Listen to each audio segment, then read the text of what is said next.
All right. Yes, I am live. Yes, I am jacked up. James is in the house. Welcome, James. I'm going to go out on a limb and assume that you are very happy to be here. Uh, you had a good week. How does it feel, since you're the first one to pop in here, James? How does it feel to go into? Let me see if I can adjust this just a hair. All right. How does it feel knowing that after this week you could be playing for a playoff spot? How's that feel? It's got to feel good, man. It's got to feel good. I have got a fantastic show. For you. This is going to be a good one. I am, it's funny. Friday, I did not rebroadcast the show, and I regret it. Something I'm not going to do for the near future unless things get kind of crazy and out of hand on today's show. But I didn't rebroadcast the show because I wanted to go ahead and do a video on my pick, and I said my pick during the show. And so anyway, I ended up just making Friday's show private. I'm not going to do that again. Error on my part. And Alex, man, it is going fantastic. I'm very glad you're here because this is something I am going to talk about. This is a topic of conversation I want to hit on. If you saw the thumbnail, we are going to talk about Tua getting the start. We're going to talk about this game, and we're also going to talk about the Redskins and the Redskins going for 2. And, Riverboat Ron, he's known for doing that. So if you watch my video and you listen to the live stream, you know that I predicted the Rams would cover 3 and I lost. However, I don't stop. I don't quit. And 2 minutes ago, I placed my third bet already. And I'll go over that with you because I made a big mistake in my early bets. And I'll go over all this with you. But I want to start the show.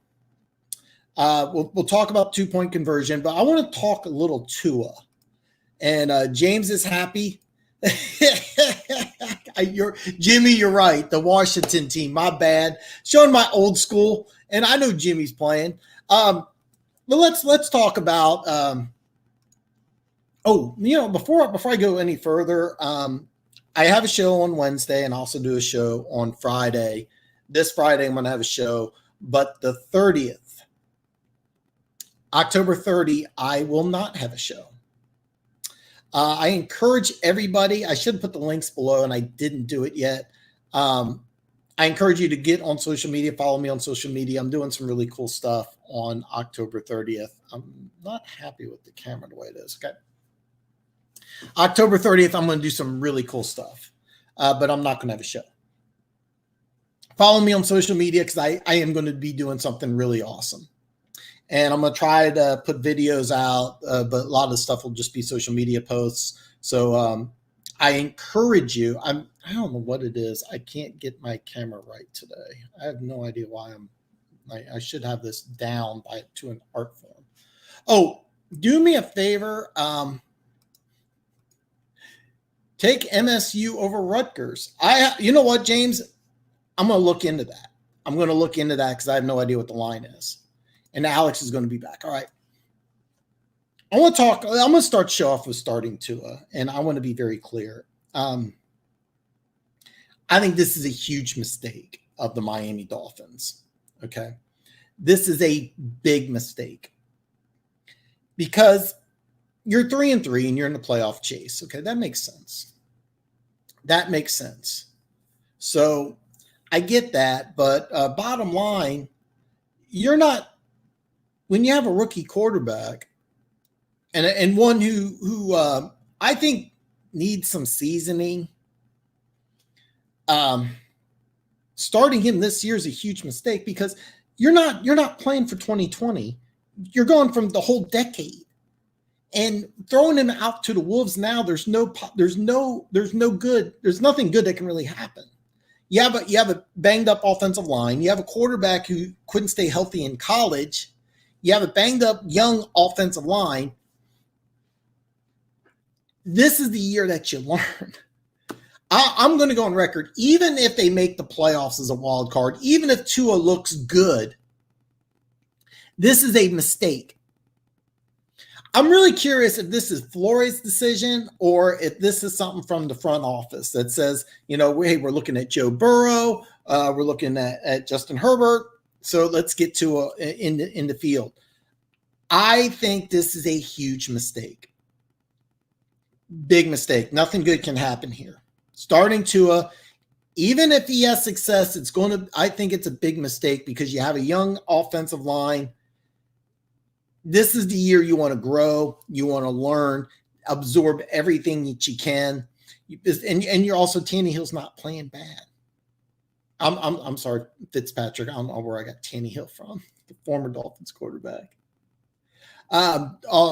So anyway, a lot of you guys are saying MSU. I have actually no idea what the line is on this game. No idea what the line is.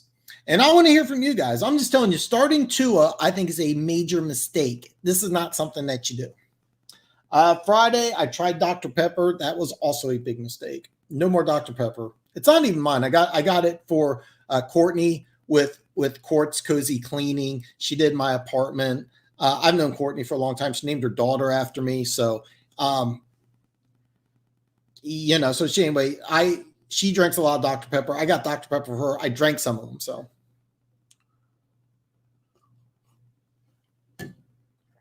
not doing that again. Jimmy agrees with me. Yeah. Yeah, I agree. I 100% agree with you. This was a big mistake. Big mistake. And then they drafted a couple of offensive linemen. If you're talking about in One Pride 40, I think you're talking about Miami here. Yeah, they drafted a couple offensive linemen. And they drafted a guard in the second round. They drafted a tackle in the first round. I think he's hurt, to be honest.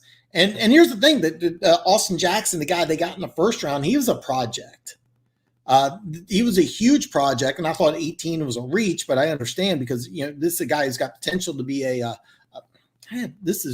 am so sorry, guys. I normally like the thing. I'm just not happy. I like the symmetrical thing. But no, Miami, I think, made a major mistake. Tim Wallace, today I realized my parents are cooler than me. They're back out in Vegas. They're in Vegas right now, Tim. Really? How long are they going to be out there? It's very interesting that you say that.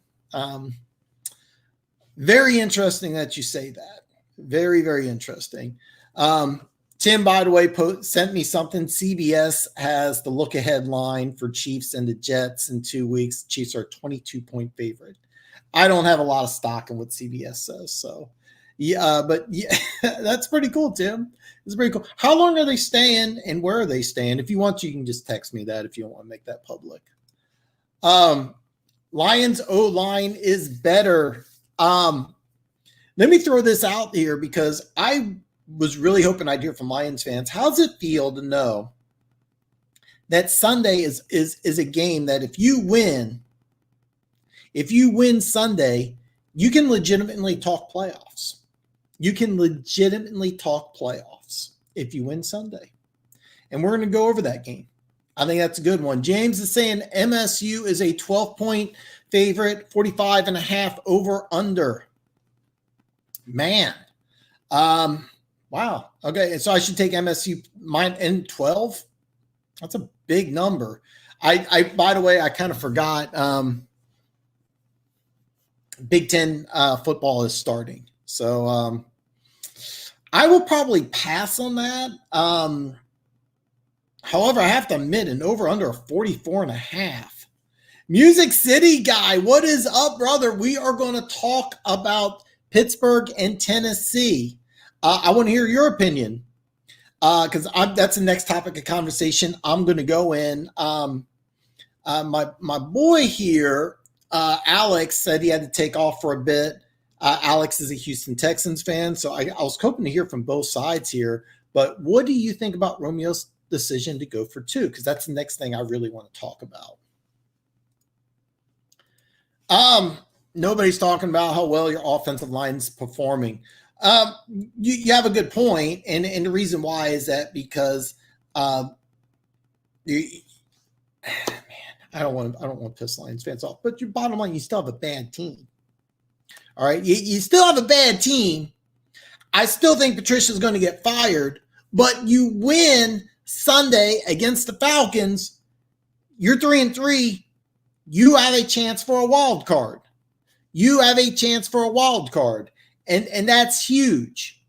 That's huge because Minnesota's falling apart. The Bears, you really still don't know what you're getting out of the Bears. We're going to talk about the Bears because they have a really interesting game on Monday night. They're playing the Rams. That's an interesting game. James posts Lions O-line surprisingly #1 in run blocking. I didn't know that. I did see DeAndre Swift having a big game. I like the fact that you have a lot of Adrian Peterson and DeAndre Swift. Jimmy Stoneful will point out that beating Jacksonville doesn't say much about the Lions, in my opinion. No, Jimmy, hey, listen, you're right, but here's the big picture. The Lions have a chance to go 3-3. The Lions have a chance to go 3-3. And at 3-3, they can legitimately talk playoffs. If you're a Lions fan and you have a chance to talk playoffs in late October, that's not a bad thing. That's not a bad thing. And I don't think the offensive line's problem. I think it was the bad defense. I think mismanaging the skill position. But I kind of like what they're doing. I still think Patricia gets fired. Music City guy, I think it was a bad decision only because it didn't work. His newest D wasn't stopping the Titans. Okay. All right. I'm going to talk about both 2-point conversions here. And at first, I thought that both decisions were good. Okay. Romeo Crennel went for the win, which I like. I like that. You go for the win. You have a team that's already put up 36 points at this point. Tennessee does not have a good defense. You have Deshaun Watson. I like going for 2. I think it was the correct call. Because even if you go up by 8, the way Tennessee was playing, you're probably giving up 8. You're probably giving up 8. So I like the move to going for the win. I like it a lot. And I think it was the right thing to do. Now, this is where I changed my mind. Ron Rivera his name is Riverboat Ron. Him going for 2 was the wrong decision. Him going for 2 was the wrong decision because you're in a defensive struggle. You have a good defense going against a bad, or let me rephrase it. You have a good defensive line going against a bad offensive line in the Giants. You have a team that's in disarray in New York. I think there you kick the extra point. I think that Romeo Crennel made the correct decision. I don't even think it's a thought. I'm actually surprised that people think that Romeo Crennel should have kicked the extra point. I'm surprised when I hear people say that. He 100% made the right decision. Riverboat Ron, I think, made the wrong decision because the Giants' offense was so inept. That's kind of my thought process behind it. So Romeo Crennel right, Ron Rivera wrong, and both teams ended up losing. So now I got action on the Texans winning 7.5 games. I got over 7.5. So I was kind of pulling for the Texans, but that's probably one bet I am going to lose. Funk, the O-line, the Lions O-line is playing good. If you've been following me for a while, you know that I love Matthew Stafford. I thought that Patricia is playing the wrong style of defense. I think there's disconnect between him and the front office. I don't expect him to be back. I've been trying to tell people. I said at the beginning of the season I thought this is a bad team, but I got some things that I got a lot of love from Detroit, and I've had some really great conversations, especially with you, Funk. But I'm pulling for you guys, but I don't see it. I don't see him being a good team. But you also put in here the big picture. Yeah, and you are correct on this. You are correct on this. I hope that's one of those things where I'm wrong about it, but you know, I'm still on that train, and yeah, I think the GM and head coach will be fired, but I'm pulling for the Lions. And that's good that you have a good offensive line. The defense has to get better. I think you need to be a little more creative offensively. Getting Swift involved in a ball game and having Adrian Peterson be more of a bell cow. More Peterson, more Swift, a little more creativity on offense. Use that offensive line. The game against Atlanta is going to be a fun one. We're going to talk about it. My boy Tim says, it's a small thing, but I love how CEH just jumps up after every carry, tosses the ball to the ref, and is back to business. Just think that shows he is all about doing his job and doing it very well. I like it too, Tim. I've noticed that. He did the same thing at LSU. This is a guy, I think, that with Le'Veon Bell, I think the two are going to work really, really well together, and it's going to be a lot of fun for the Kansas City Chiefs. We're going to talk about the Chiefs and the Denver Broncos quite a bit. I already did some research. There's supposed to be snow showers, and the line's been dropping on the game. This may be a game you want to – I'm going to keep an eye out on this game because if it's just snow, you definitely want to take the over, especially when it's dropping like this. But I'm going to get to the comments, and I'm going to start breaking down these games. Yeah, in Music City guy saying I like it too. He's referring to the Romeo Crennel move. Yeah, you have to do that at that point. I think it was the right move. I thought it was the smart move. It was the correct one. James says, I bet by the time Sheila fires Quinn Tricia, the only coach left will be Adam Gase. That I promise you that will not be the case, because what's going to happen is I think whoever takes over the Lions will probably be a coordinator from one of the playoff teams. Again, I really think it's going to be a John Dorsey, Eric Bieniemy reunion in Detroit. I'm going to stand by it. So, yeah, I am going to stand by that. Oh, quoting Herm. I love me some Herm. Gase better not get to draft a quarterback. He's been horrible. Gase is going to be fired any day now. So Stafford versus Ryan, Julio versus you are right. Don't forget you also got Ridley. This is a game that I'm really excited to watch, and we're going to talk about it in some detail. Is there talent on our roster though? Lions, yes. The Lions have talent, all right, especially on the offensive side of the ball. That's why I think that you have a good offensive line, you have skill position talent, and then you have some players on defense. But I think that what you need is a guy who's more of an offensive. I think you need a different philosophy. And I also think that there's a lot of disconnect between the GM and the head coach. That's just my opinion. And Pride's, or you call me Funk. I love the name. Definitely lacking in the linebacker room. And Luke G had a video about Reggie Ragland, who was very instrumental in the Chiefs winning a Super Bowl. He has I have to watch it because I haven't watched as much Lions as you guys have. But Reggie Ragland, I think, is really being misused in that defense. Would you trade for Williams if you're Detroit? Williams. Mike Williams? One Pride 40. Let me know who. Off topic question. What's the best tasting barbecue sauce? You know, James, I actually do not have an opinion on that. So, you wonder if CEH is a Barry Sanders fan. Actually, he is. I remember like at LSU, he said he was a big Barry Sanders fan. Plays more like if you're going 90s, plays more like Emmitt Smith, is a lot like Eric Bieniemy, the Chiefs offensive coordinator. Matter of fact, they were the same height and weight coming out of college. Oh, Quinnen Williams. Yes, I actually would. Okay.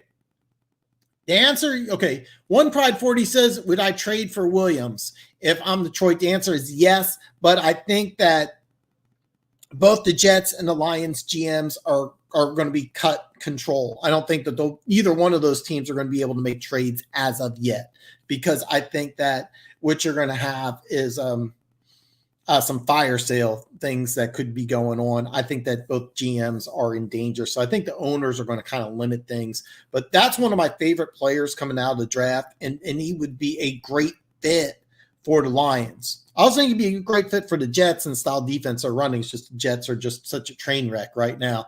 Scott, thank you so much. Give Dan the thumbs up, please. You know what? I have no idea, because I watched over here on this side, which would be my right, your left. I am looking at me talking. And then on my left side here, your right, I have some things brought up because I haven't even got up one topic of conversation I kind of wanted to get under. You know what? I might even skip that topic. Music City Guy, do I think the Falcons are going to have a fire sale like the Jags? I do, but I think it'll be after the season and depends on who takes over as general manager. I think that what they're going to do is evaluate who's available. And I think they're going to go with an extensive process. I think the reason why they got rid of the GM and the coach is because I've been saying this for a while. But I think there's a possibility Nick Saban wants to coach again in the NFL because he can always go back to college. I think, but he has to go to the right situation. The Atlanta Falcons situation is the right situation for Nick Saban. And the reason why is that in order for him to go from Alabama to the NFL, he has to have some sort of player personnel control. I also think that there's a possibility if you could find the number one pick, you could bring somebody like Dabo Swinney.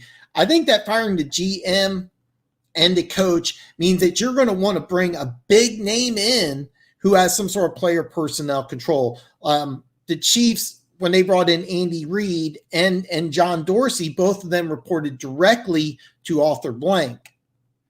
And basically that meant that Andy Reid had some input on player control, even though Andy Reid was famously saying, I do not want player personnel or GM. But let's be honest here. Andy Reid gets who he wants. So I think that that's kind of the situation the Atlanta Falcons are doing. It would really depend on who they bring in, but more than likely when you bring in a coach, you kind of want to build the team up you don't want to bring a team full of veterans usually. So it'll be very interesting to see who they bring in.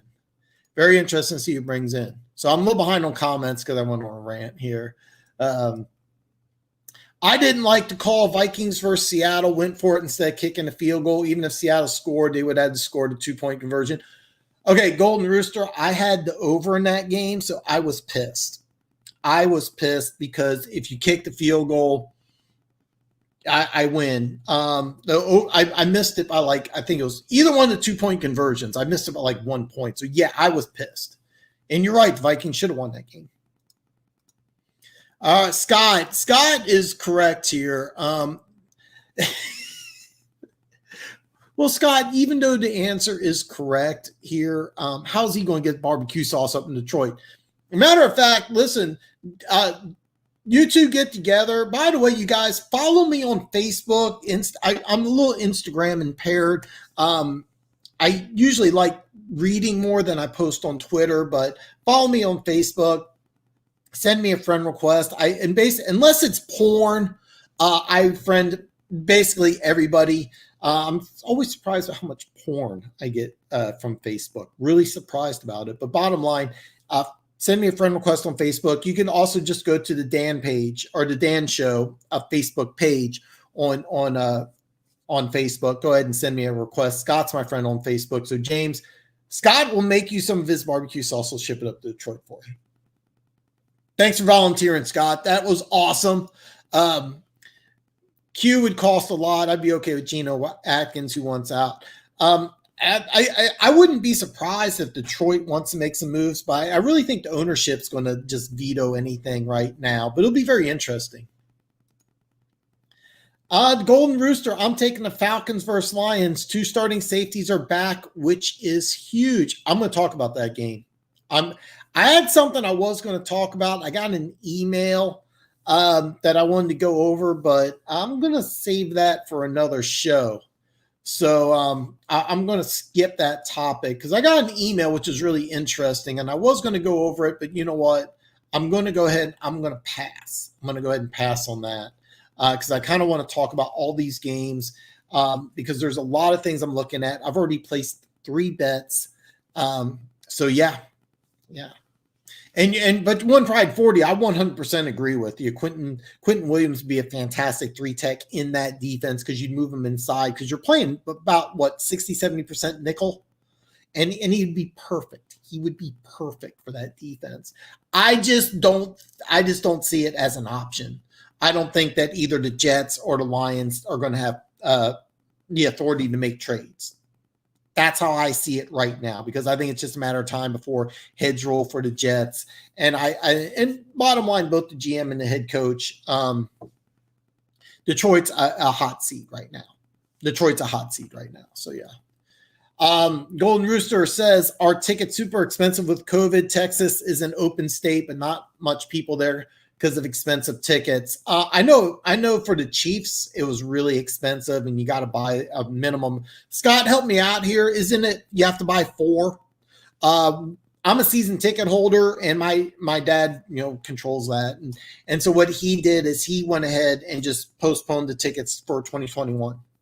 So James agrees with me. He would love to see Nick Saban back in East Lansing. For those of you who don't know, he started his coaching career at Michigan State, did a fantastic job, left Michigan State for LSU, then Miami, and then with Alabama. I think that there's a few teams that he would be interested in coaching. One, Alex, is the Cowboys. I also think the Atlanta Falcons would be really appealing to somebody like Nick Saban. So saw Derek Carr was saying he's tired of being disrespected. Dude, you suck. He had one good game ever against Kansas City. He thinks he's going to Hall of Fame. Love Vegas, but Carr is a joke. I keep on hearing this, and he's actually not a bad quarterback, but when you're in the same division as Mahomes, he's going to get disrespected. I think he's actually solid, and I think him and Gruden have a good relationship. And I think that it's going to work out. I think the Raiders are a team that's going to surprise people and make the wild card. They're not in Kansas City's league. I don't care about if they won or not. Bottom line, the Chiefs are going to win this division probably by week 14 or 15, and the Raiders are going to push for a wild card. I like what the Raiders are doing. Derek Carr's, I don't know where I would place him at. I don't think he sucks. I don't think he sucks.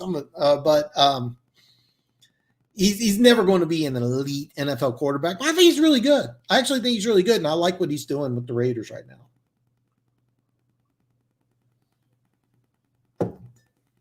James says, I was JC since he lives in Kansas. I think you're talking to Jamal Charles. Let me know if I'm wrong. Alex is back. Asks, how about them Cowboys? Actually, man, let me ask you, Alex, because I'm gonna start sharing my screen here in just a second. How do you like them against Washington? What do you think about that? Them in Washington at Washington. Who wins?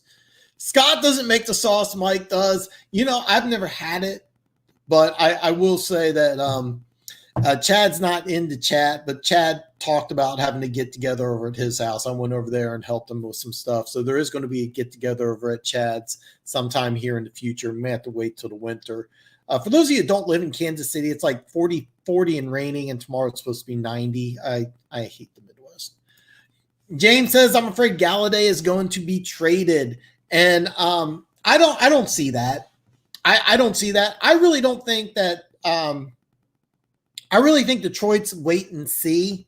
unless they just totally fall apart. I mean, if they lose like 45-0 and the team looks like Dallas did on Monday Night Football, then yeah, you could see Patricia being gone. But I really think that they're going to wait.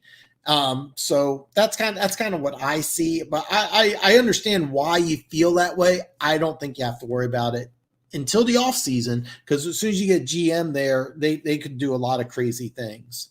Alex says, even though the Texans are 1-5, they're still not the worst team in our state. You are correct.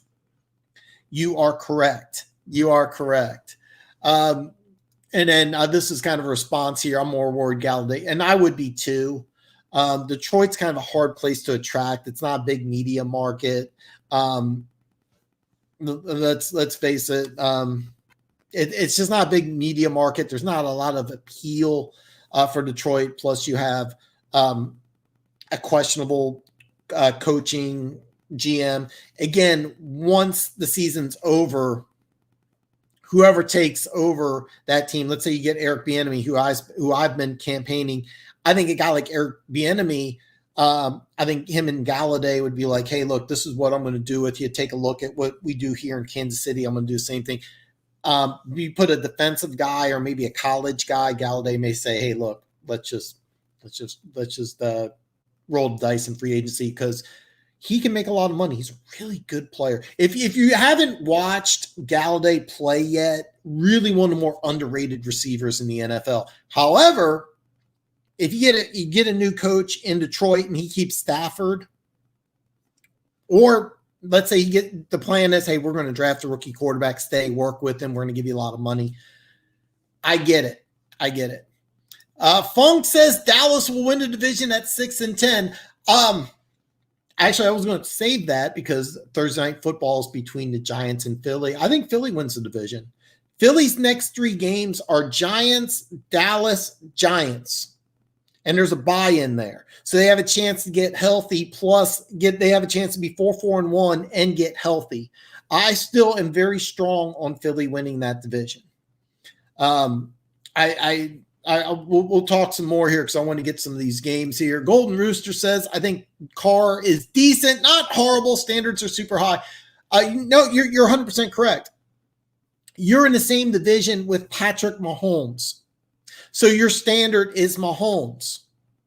You're nowhere. You're never going to be even close to being as good as Mahomes. So yeah, you could be a top 10, top 8 quarterback, which is somewhere between 8 and 12. But that's kind of what you're looking at. So Alex said, I would take Washington just for the memes. I wouldn't be surprised if they win. Washington is just a bad team. The Cardinals are a better team, even though they're still building up. I'm dying to know who you think would win between Dallas and Washington. And you'll see what I'm saying. Shake Money, welcome, brother. I'm going to assume that you're a Dolphins fan. I don't know if you got to hear this, but I still think it's a mistake that Tua got the starting nod. I think you should have let him sit for the whole year, because you're not worried about 2020 as much as you are worried about the decade of the 20s. And I think starting him now is a big mistake. I would love to hear what you think. Thank you for joining the show. Don't forget, give me a thumbs up. And since you're new here, there's a little red button. And it's like right around here. See it. Bam! Hit that button. Being a subscriber is scientifically proven to make all your wildest dreams come true. Alex says, I keep hearing Texans YouTubers saying we should trade Watt for some type of draft picks.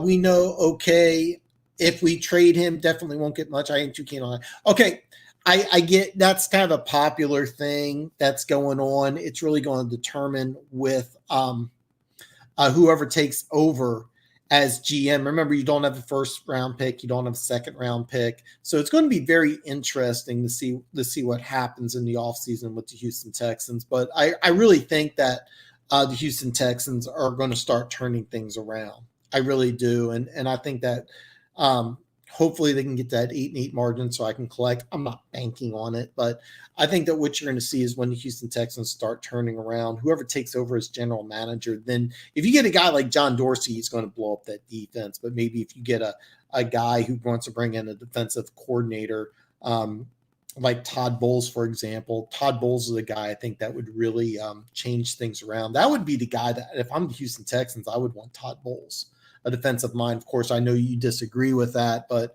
if you bring in a defensive-minded head coach, I think Watt would say you bring in an offensive-minded guy, I could see them just blowing up the defense. There's a lot of money on that defensive side.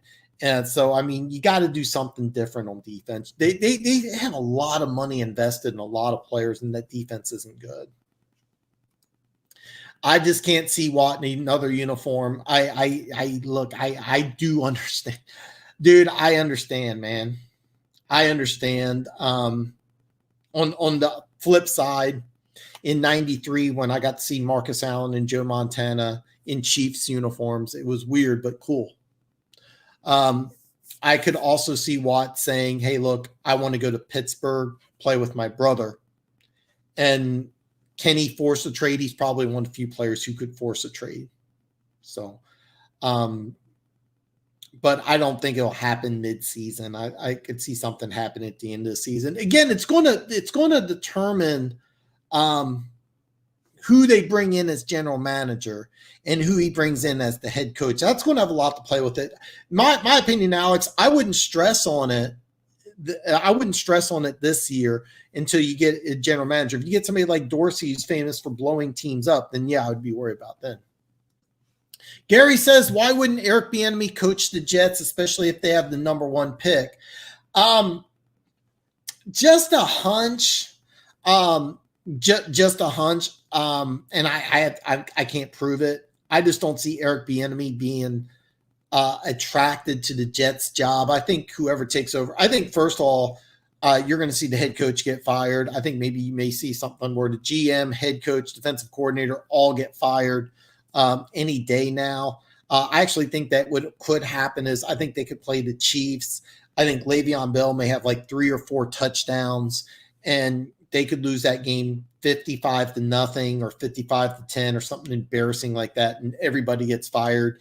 And then what they'll do is just rebuild completely. But I think whoever takes over the Jets job, I actually think that it depends on who they get as general manager, because I think that's going to change. But I think you could see somebody from the college ranks. That's kind of the way I see the Jets going. Just given Eric Bieniemy's background, I know he applied for the Giants job, but I think the Giants have a better situation. If I'm Eric Bieniemy, I wouldn't take the Jets job. That's just me. But it'll be very interesting to see what happens with the Jets. Okay, the Eagles win the tiebreaker and host a playoff game at 6-10. I actually think that they'll finish closer to 500. Their next 3 games are Giants, Cowboys, and Giants. And keep in mind, the Eagles just have a slew of injuries. I think that he's going to I think the Eagles are going to get healthy. And if you followed some of my videos, the Eagles, ever since Doug Peterson's taken over, have always finished the end of the year strong. So I think that what you're going to see in Philly is a team that's going to win about 8-9 games, and that will be more than enough for the East. Shake Money, hey man, I'm just glad you're here. I'm glad you joined the show.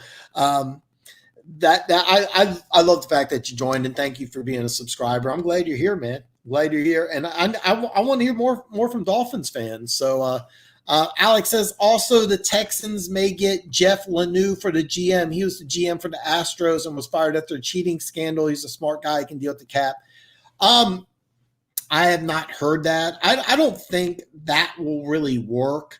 I think that they're going to go after an NFL guy. That's just my opinion. But it's possible that he would come in and help, because they need a lot of help in that front office, not just the GM. He's going to need a staff.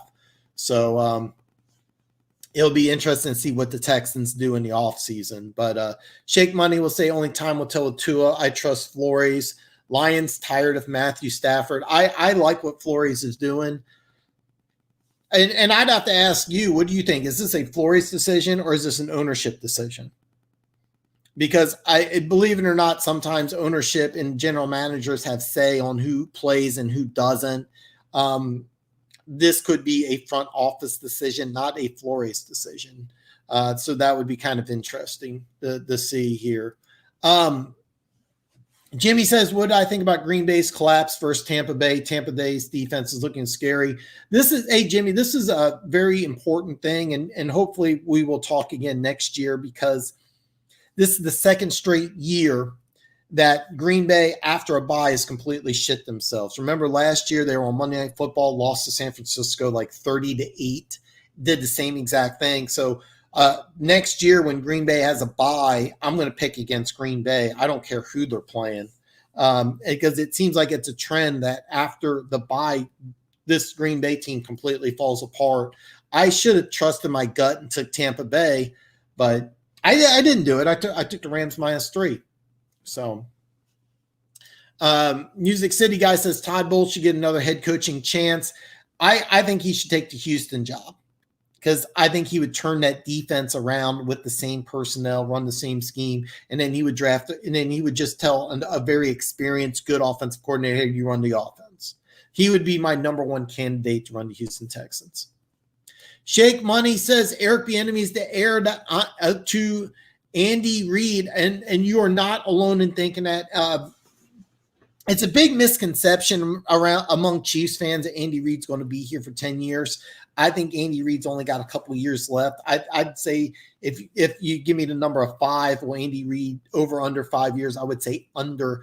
I think Andy Reid's time in Kansas City is coming to an end soon. I've heard that rumor, and I've also heard that Josh McDaniels, but I think that he's going to get a head coaching job in 2021.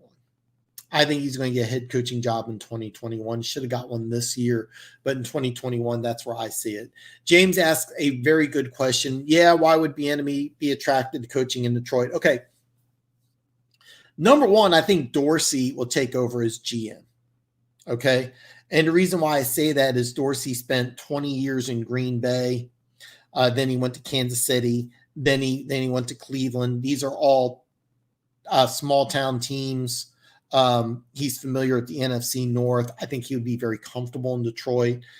Detroit, I think, wants a GM with some experience. That's why I think Dorsey will go there. Well, Dorsey's number one candidate is he wants to work with somebody that he's familiar with, that knows what he's doing, and that would be Eric Bieniemy. I think it's not just Eric Bieniemy. I think it's the combination of John Dorsey and Eric Bieniemy knowing each other and working together. Eric Bieniemy spent a long time in Minnesota as the running backs coach, working with Adrian Peterson.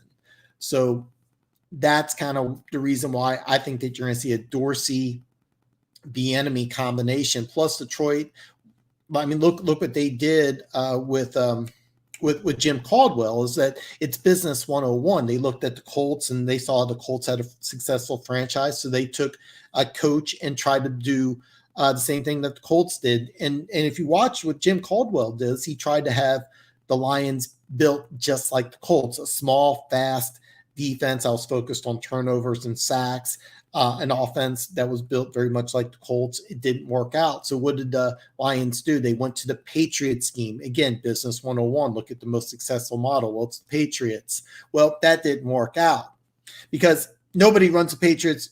Nobody who has ever operated the Patriots way has been successful.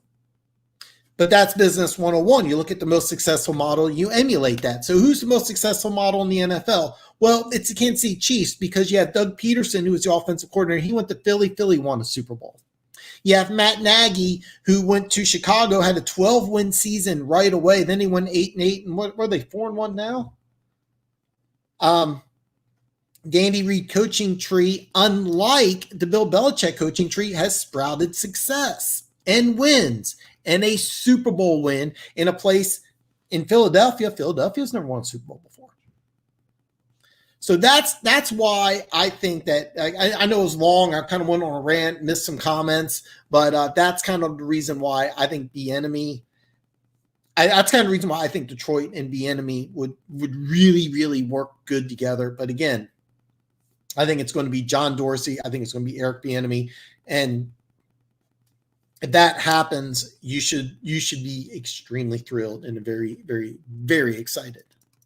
All right, I'm going to get to all these comments here. Who I think replaces Gettleman as GM? I'll be honest with you, I don't know. And I'm not even 100% sure that Gettleman will get the axe. I would probably have to say, without a lot of success, there's a good chance he does get the axe. I kind of think that with Saquon Barkley's injury, there's a good chance that everything will stay the same. The Giants may possibly get a pass for this year, and then go into next year. If Gettleman does get the axe, I'm not really sure who would replace him. But it'll be interesting. I have a feeling that you'll see improvement from the Giants, and then I think that they'll kind of give 2020 a pass and just go from 2021. Just a gut feeling, but the truth is, I'm not really sure. Alex says I take Dallas over Washington because Washington is utter shit. Just a bad team. We'll talk about that here. I want to get to the comments. I want to answer every single comment. Then I'm going to share my screen. I'm going to go over all the games, guys. I want to hear from you guys because I have some opinions here. Do I think Nick Caserio would lead the Patriots? Absolutely. Absolutely. Absolutely. I don't know the exact position, but of course you know the Patriots franchise.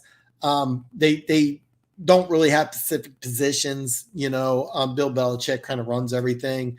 Keep in mind, because Joe Judge came from the Patriots organization, that's why I think that could happen.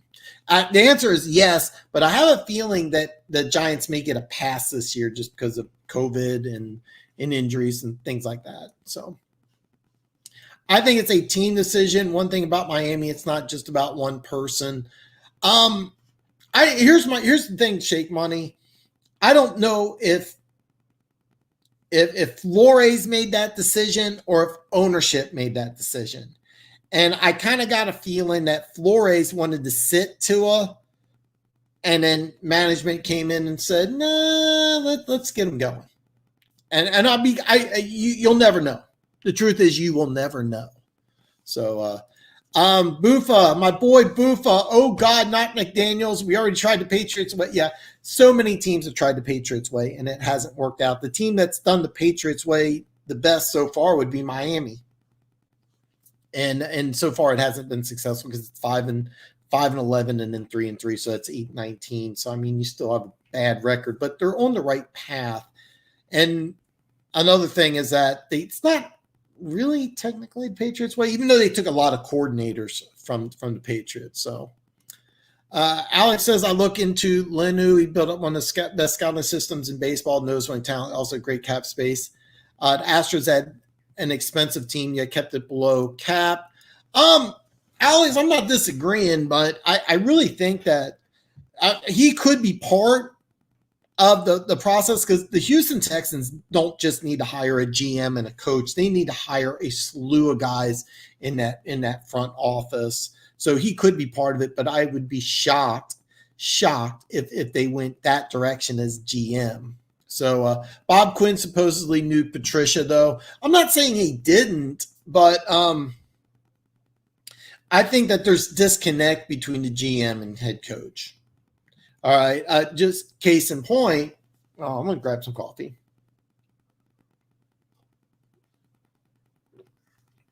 Case in point, when Herm Edwards came to Kansas City, Herm Edwards and Carl Peterson knew each other for a very long time. Herm Edwards was a special teams coach in Kansas City under Marty Schottenheimer. Marty Schottenheimer, by the way, had one of the all-time greatest coaching staffs in the early 90s here in Kansas City. Marty Schottenheimer, head coach. Bill Cowher, defensive coordinator. Tony Dungy, secondary coach. Herm Edwards, special teams coach. Mike McCarthy and Bruce Arians were both offensive assistants. I think Arians was the running back coach or quarterback coach. No, McCarthy was quarterback coach. I think Arians was like a running back coach. Joe Pendry was the offensive coordinator. But bottom line, when Herm came here, he wanted to blow the team up, and him and Carl Peterson said that they agreed. And then Carl Peterson's like, well, you got to keep Larry Johnson and Tony Gonzalez. And Herm famously clashed with both of those players. Apparently, Tony Gonzalez really did not get along with Herm at all. But I kind of went on a rant here. This happens, and then sometimes they still disagree.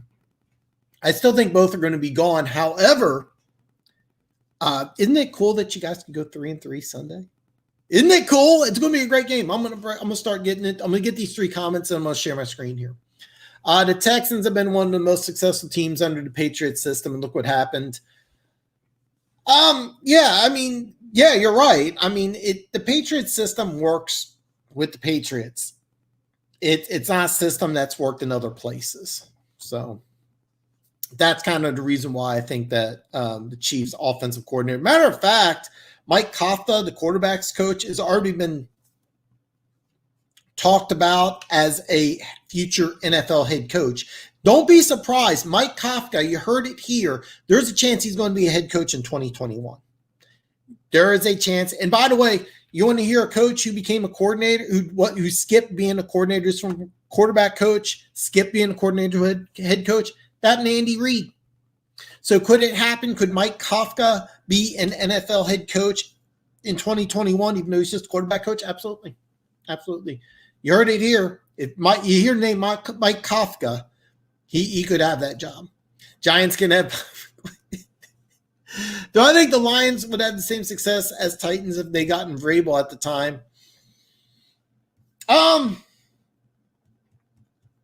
Maybe. I'm going to say no, and the reason why I say that is because I think Vrabel got lucky with the relationship he had with the general manager. He also got very lucky to bring in Dean Pease, who did retire after this year. He was the defensive coordinator. So he also there's a lot of things that went on. But Vrabel, the second he arrived in the NFL in the coaching ranks, because he was with the Chiefs. The Chiefs are expecting him to start, and then he just retired all of a sudden and went to coach at Ohio State. His alma mater, was there, I think, for 2 years. And then his position coach was Romeo Crennel, and head coach actually too. Or actually, was it still here? Anyway, had a long-time relationship with Romeo Crennel. Romeo Crennel was defensive coordinator at Houston, brought Vrabel in. So, I mean, it's hard to say. It's really hard to say, but my guess would be no, because I think a lot of things happened in Tennessee. I mean, you remember Derrick Henry. I mean, they got him in the second round.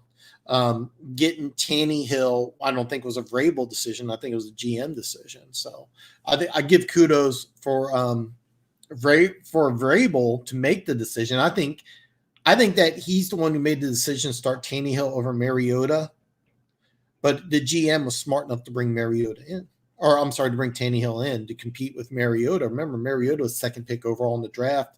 He won a playoff game on the road against my Chiefs. There was a lot of positivity about Mariota. And I was the one who said, don't be surprised if Tannehill ends up starting. And he did.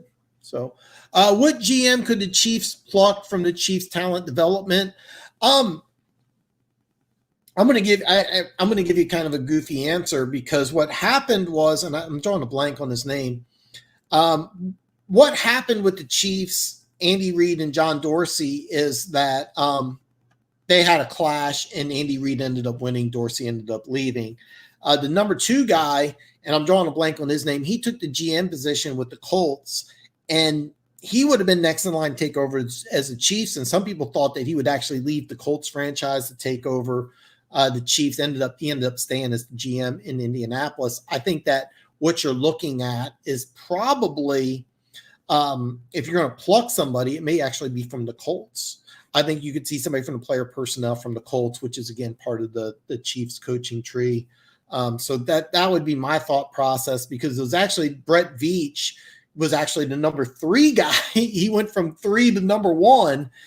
There is a possibility that just some people from the Chiefs organization, but the thing is, though, with the Chiefs organizations, it's structured very weird, with both Brett Veach, the GM, and Andy Reid both reporting directly to the owner. I think that you're probably looking at somebody from player personnel, from a team that's a more structured, GM, owner, GM, head coach, more of a structure like that. I would actually, if the Jets are going to go with the new GM, and I think they will, don't be surprised if they pluck somebody from the Colts. That would be my thought process. One Pride 40. Why not Told? Are you talking Dave Told, the special teams coordinator for the Chiefs? I don't understand the question. Okay, we're almost an hour in. I haven't even shared my screen yet. I want to go over this because I've already made 3 bets. I made one 2 minutes before I started the show. Yeah, 2 minutes. Yeah, I'm that crazy. I'm that crazy. Yeah. And you'll see why here in just a second. So I am going to share my screen here. All right. And One Pride 40, why not? Are you talking, Dave? I don't understand this. If you could elaborate. Okay. Are you surprised, Justin? No, Gary, no, I am not. I think that if the Chargers had the number 1 pick in the draft, they would have drafted Justin Herbert. I really, really like this move. I kind of thought that they would do some things a little differently in the draft. Remember, they drafted the linebacker. They traded the 2nd and 3rd picks with the Patriots, which I thought was a win for the Patriots to get that linebacker, Kenneth Murray. And the reason why they got him is because you're in a division with 3 really good tight ends. So you need a middle linebacker who can go ahead and go. So, so no, I'm not surprised. I'm not sure that Justin Herbert's going to be an elite quarterback in this league, but I'm not surprised at all. One Pride 40 says, yes, Dave told. You know what? You're actually right. And it wouldn't surprise me if it wouldn't surprise me. Oops, I'm sorry about that. It wouldn't surprise me. A couple of years ago, he was a head coach candidate. The special teams for the Kansas City Chiefs has kind of went down a little bit. So the Chiefs special teams has gone down. So, and I haven't heard anything about Dave Toll being a head coach anymore. There was a time that he was being interviewed actually for the Denver Broncos position a couple of years ago. I haven't heard it. So is there a chance he may get a position? I don't think so. I think that window's kind of passed. But that's just my opinion. So, and the reason why I say that is because the Chief special teams unit's taken a step down over the last couple of years. Riverboat Dan is right. 55 minutes into the show, so I can finally start. Oh, okay. Okay. Let's start here on Thursday Night Football. We got the Giants at Philly. The over-under is 45. It was 43.5. I want to hear from you guys. What do you guys think? I'm going to tell you, I really like Philly's defensive line against a bad Giants offensive line. The over-under is going up. I might take the under on this game. I'm leaning towards taking Philly, but more than likely, I probably will pass on this game. But I'd love to hear from you guys. What do you guys think? Remember, Philly is going to play the Giants, Cowboys, bye. Giants. I think Philly's going to sweep. I think in 4 weeks from now, we're going to look at Philly being 4-1 and having a really solid control on the division. And if I remember correctly, Jimmy, you got action on the Eagles winning the East. They need to win this game. They really need to win this game. It's a home game. I know that's not the same type of Philly experience, but Philly's defensive line is still one of the best defensive lines in football. And this Giants offensive line is garbage. So I like this game. I'm not sure I'm going to put action on it though, but I do like Philly. And I also I know it's a small number, but I'm really liking under. This jumps up. I want to say like this jumps up like 47-48. If this jumps up to 47-48, I might just go ahead and go with the under. I think it's going to be a low-scoring game. So, Music City guy, Alex, Gary. Both teams look terrible. The thing is with Philly's just besieged by injuries. I think the Giants, keep in mind Barkley got injured, but this is a team that you used the 4th overall pick for a tackle and you put him on the right side and he hasn't played well. I liked the pick at the time. I thought it was solid. I thought he was going to play at a high level. Really surprised he hasn't played well. So that's something that they'll have to address. And we're going to do a lot of stuff about the draft. So when the draft comes around, but spoiler alert, I think the Giants are going to take the left tackle out of Oregon because that's the consensus number 1 tackle in the draft so far. And keep in mind, there's a lot to go before we start talking about draft stuff. But today, right now, I would take that Oregon left tackle in the first round if I'm the Giants. All right, let me get some water here. All right, next game, I got Cleveland at Cincinnati. The over-under is 50.5. Cincinnati is a 3-point dog at home. If you're looking at these numbers, you're wondering what's going on here. I like Cleveland in this game, and I'm really hoping I can get 2.5. I really want 2.5. If you remember, they played earlier in the year, and the score was 35-30. That's why I kind of think that you could see the same thing happening, a high-scoring game. That's kind of my thought process. I do like Cleveland. I want under 3. If it's possible, I'm going to be eyeballing this big time, because if this does drop to 2.5, I will probably take the Browns. I may take the Browns anyway. But another thing, remember, 35-30 earlier in the year. I think you could see the same thing again. So I may double dip in this game. Gary responds, I don't think Sue will be available. Keep in mind that the Giants could have a top 5 pick. The Giants may have a top 5 pick. And Funk says, I can't trust Baker. Here's the thing, Funk. I think this is more about Cincinnati just not being a good team. The Cincinnati, the offensive line has issues, and Myles Garrett is an excellent pass rusher. That's kind of what I see. And I also think that you'll see Cleveland just running the ball. They couldn't run against Pittsburgh. They'll be able to run against Cincinnati. That's how I see it. Alex chimes in, I want Cincy to win, but I damn well know Cleveland will crush any attempt of Burrow to do anything. Exactly, Alex, exactly. I'm looking at Myles Garrett against a weak offensive line. I see a team that's going to run the ball against a bad rushing defense. Do I trust Baker? The answer is no. I don't trust Baker. So what tackle did they pick? Are you referring to, if you're referring to the Giants, they chose Andrew Thomas out of Georgia, who a lot of people had. He was the number 1 pick going into the combine, came out number 4 or 5, depending on how your rankings go. But I loved him because I thought he was a plug and play guy on the right side, and I thought he would play at a really high level. I loved him coming out of Georgia, but he's played terrible. So I'm assuming that's what you're talking about here. But yeah, it's more of a I don't trust Cincinnati more than I trust Baker. Okay. I have no idea Dallas, Washington. I have no idea. Let's see. Hold on here.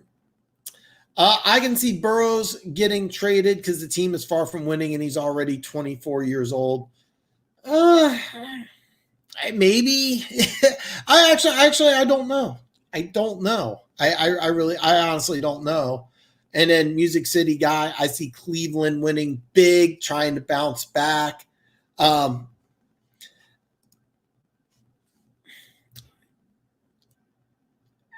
You're not talking Joe Burrow for Cincinnati? No, he's gonna stay. He's gonna stay there. Opinion of the Chiefs picking up Bell. I think it's a good move for Kansas City, to be honest. It's kind of a no-risk situation.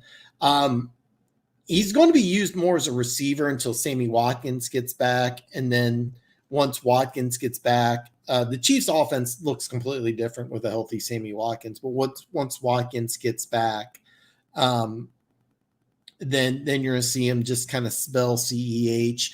I think it's a good move, but I was shocked that it happened. So it seems like everybody plays on the Giants' right side. Yeah, exactly. Yeah.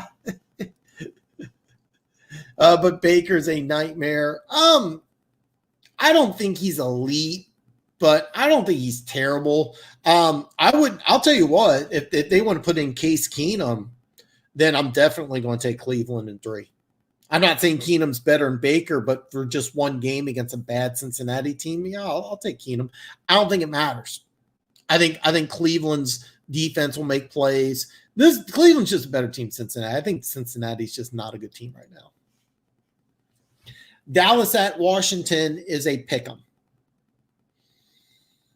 Earlier, I was actually tempted. I almost had Dallas picked, almost put action down, but all those injuries on the offensive line.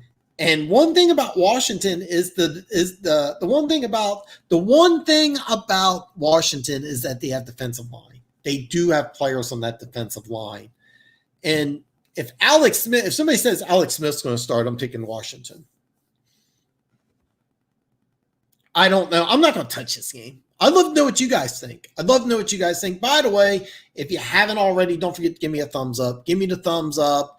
I have no idea because I don't watch YouTube. I'm just watching the StreamYard version. So I have no idea what's going on. I may have 50 thumbs down. I have no clue. But if you haven't already, give me the thumbs up. I have no idea who's going to win this game. The idea of a decimated Dallas offensive line against a good defensive line for Washington, I don't know. I literally have no clue. All right, you're going to see some different numbers here, and I'm going to explain. Detroit at Atlanta. The over-under was 55. Atlanta, a 2.5-point favorite. It is going up. People are betting the over like hotcakes. This, to me, is going to be a fun game to watch if you like offense and a high-scoring team, because neither team really has a good defense. Both these teams have weapons on offense. It's going to be indoors. It's going to be fun. This is a game I am super excited to watch. I really want to watch this game. I want to see a high-scoring game. I want to bet the over. It's just a high number. Maybe I should jump all over it when it's 55. I think it's going to get up. I actually think it could be like 58, 58 and a half. Fun game to watch. If I had to say which team I like, I really don't know. I think Atlanta has more talent, but I like the way Detroit's been playing.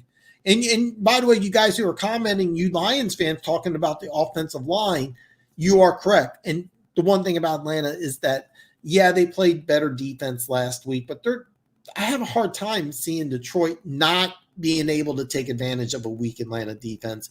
Again, the over is the play here. This is going to be a fun game. It's rare that you have two losing teams. That's going to be in a fun game, but that's exactly what you're seeing here. Music City guy says Dallas versus Washington is the battle of who shot themselves in. You're right.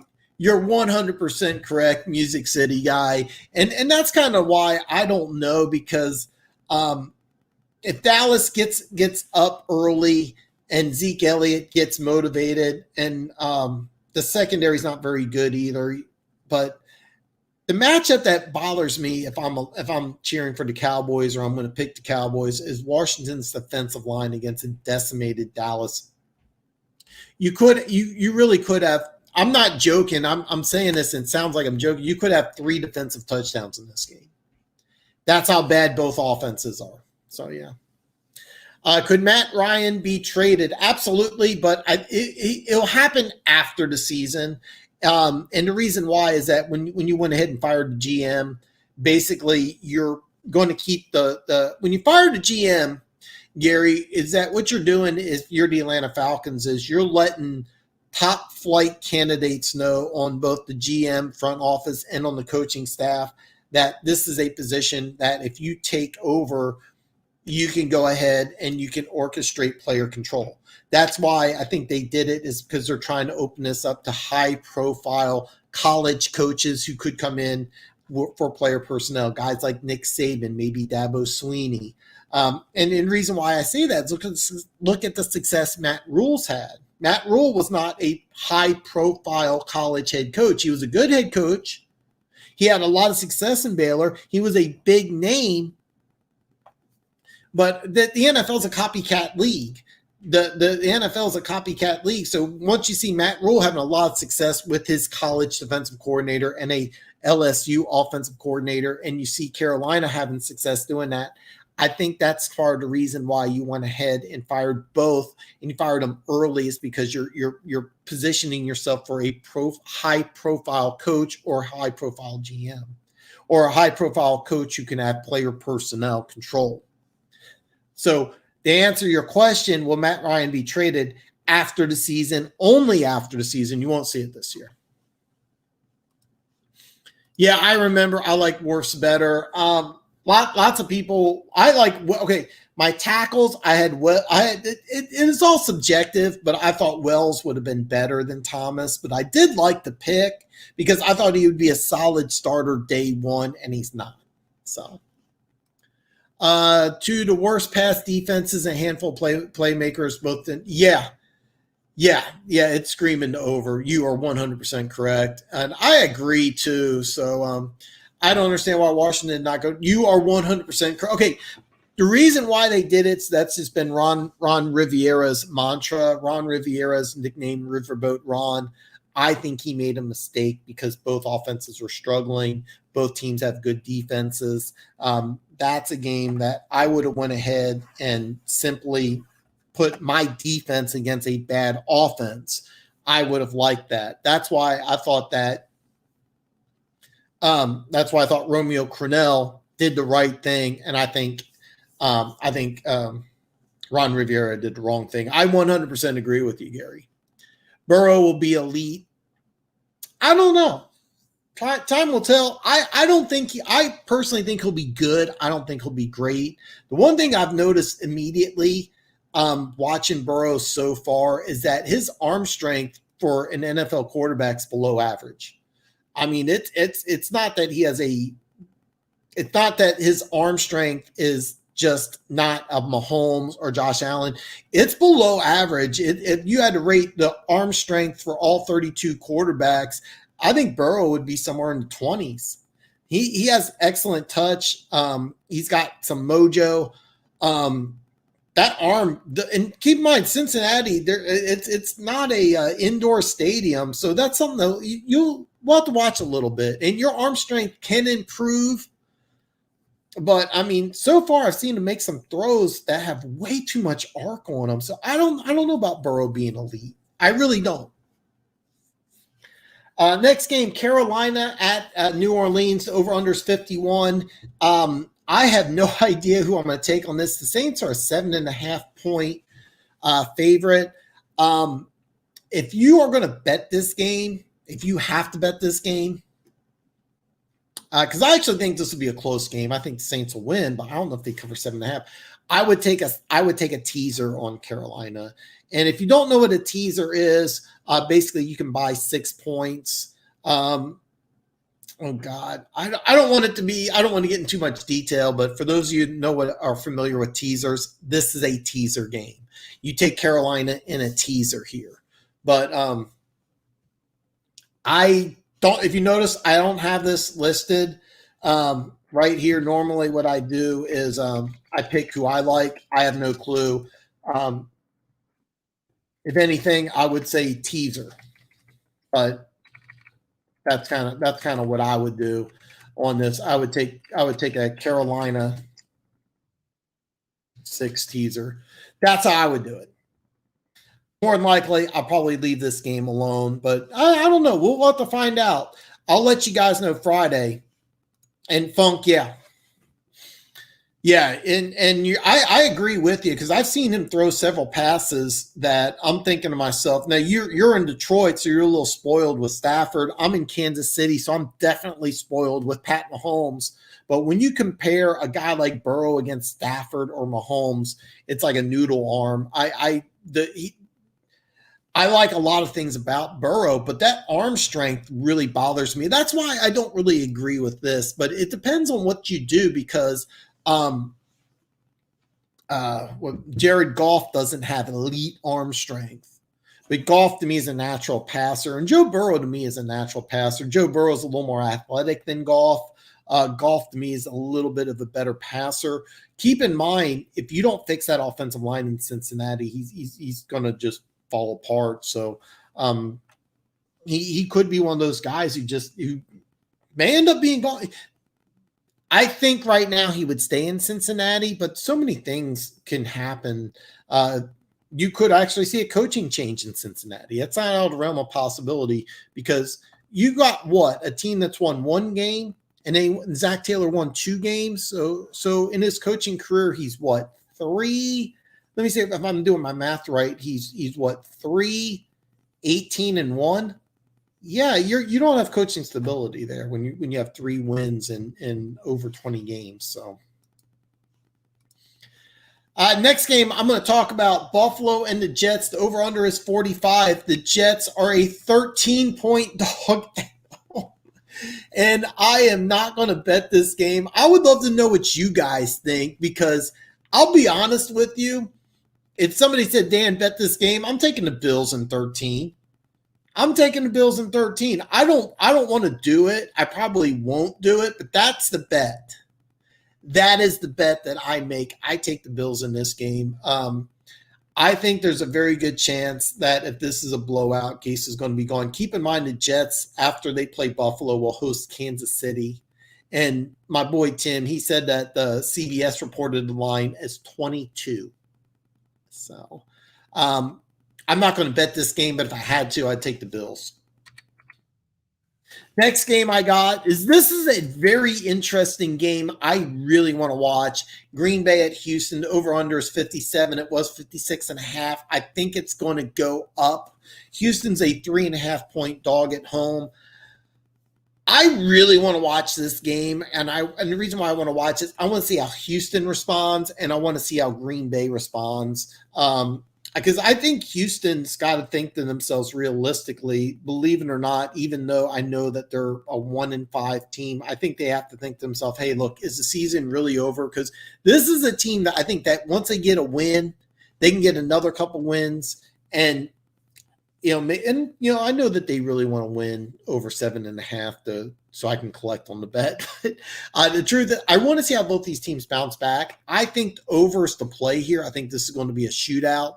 But keep in mind, the number's already going up. I think it'll continue to go up. And I don't know if I have the guts to take 58 or 58.5. But if you're going to bet this game, definitely take the over.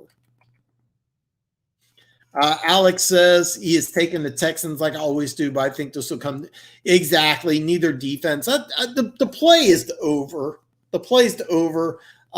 If you're going to do a 2-way teaser, which usually happens, I would take Houston, and then I would take. I already forgot what I was saying. I would take Carolina, and then I would take Houston. I think it's going to be a close game. I think it's going to be a fun game. It wouldn't surprise me if Houston won. It really wouldn't surprise me.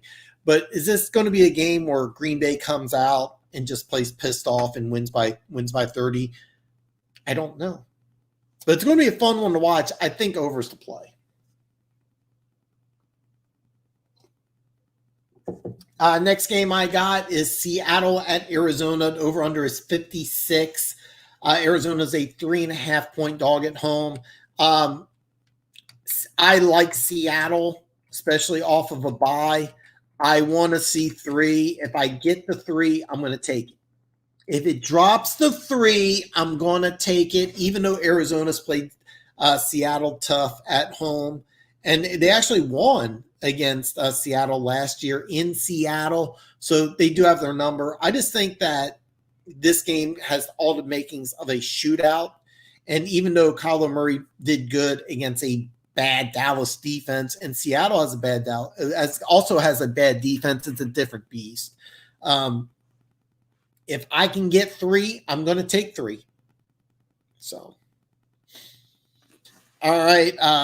Denver Gator, unfortunately, I've not heard from him because I was dying to know what he would think here. My Chiefs are going to Denver. The over-under was 48, which is a low number. However, there is snow showers. I've done my research. The line has been dropping. I'm going to keep an eye out on this because if it's just snow, it's not rain, and it's not windy, I'm taking over in a heartbeat. I may take the over anyway just for fun. But Denver normally, a home dog of this number, In bad weather, I normally would just take Denver. I just think that the defense, which I saw something on Twitter, they have the sixth overall best defense. Their defense isn't that good. Their defense isn't that good.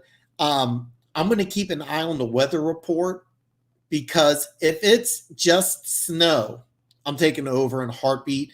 If it's like rain, snow, wind, I may just go ahead and take the under, and I might actually take Denver in 10.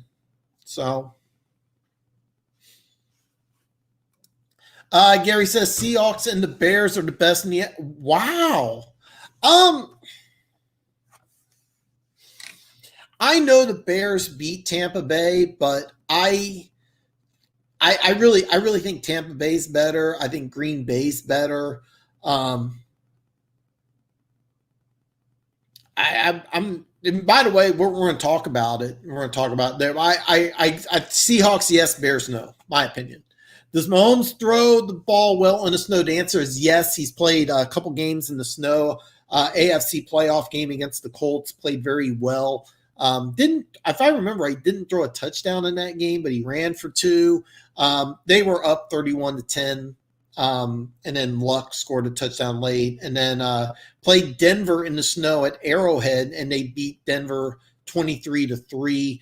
Drew Lock is from Kansas City. Me and Drew Lock went to the same high school, different years. But yeah, Mahomes surprisingly has played well in the snow. Here's the thing about the NFL and playing in bad weather. Snow is not bad weather.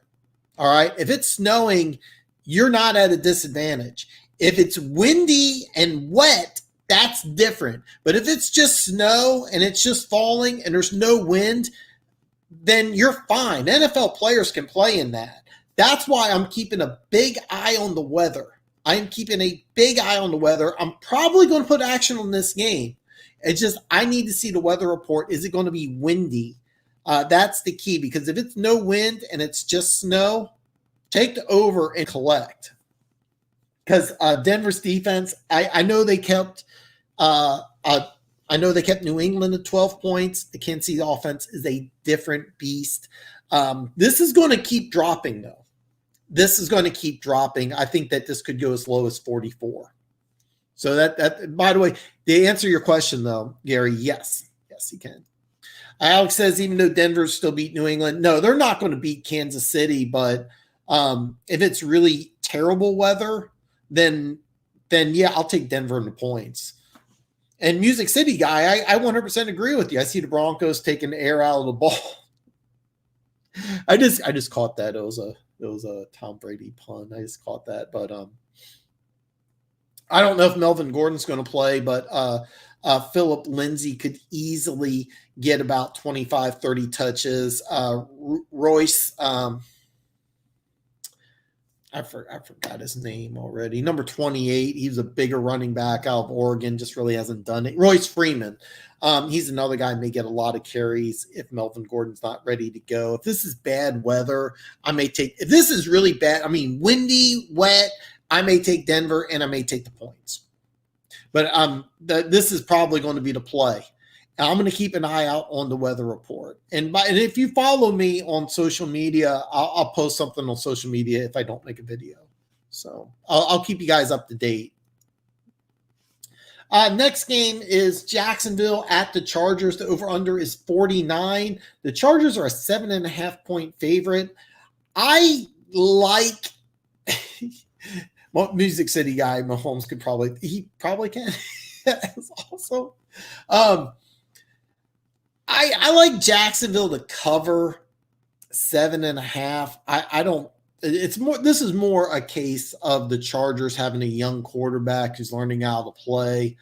I'm not high on either team right now, but here's the thing. The Chargers, they're a 1-4 and people act like the Chargers are 3-2 because they played some close games. And yeah, that's the whole point. They played close games. Close is under a touchdown. There's a very good chance that I'm going to go ahead and I'm going to take this just a little bit. And it's not because I have any faith in Jacksonville. It's just that I don't think the Chargers are a good enough team. They're 1-4, so they're getting over a touchdown. I get Jacksonville's bad, but I mean, they've been competitive. Actually, scratch that. I like Jacksonville over 7.5. I probably won't take it, and you'll see why, because I have a lot of action already. A lot of action. This game has gone up. Chicago at the Rams. The over-under is 45. The Rams are a 6-point favorite. The Rams are a 6-point favorite. And Gary, I agree with you. I agree with you because I really like Chicago. And I'm not saying the Bears are going to win, but 6 points is a big number. Yeah. And I think you're referring to this. Yes, 6 points. I like the Bears in this game. I like the Bears. The Bears have the better defense. Of course, if you watch my video, the Rams really let me down. But 6, this should not be 6. I'm kind of surprised it's this high. And here's the thing: this has gone up. This is climbing. So I really like the Bears in this one. This is one I am going to put action on. I'm going to see if I can get 6.5. I think it's going to stay at 6, but this is one I'm probably going to put action on. So, yeah, really surprised this has gone up. I like the Bears in this one. I really like the Bears. I think I'm going to take 6. I am going to take 6, but I like the Bears to win outright. I really do. Next game, and this is really surprising. Tampa Bay at Vegas. The over-under is 52. It was 53.5, and it's just been dropping. Jimmy agreed. Yeah, Jimmy. Jimmy, by the way, let me know if you're going to take the Bears on Monday night. So, yeah, Music City guy, I agree with you. I'm going to take the 6. I'm going to take the 6, but yeah.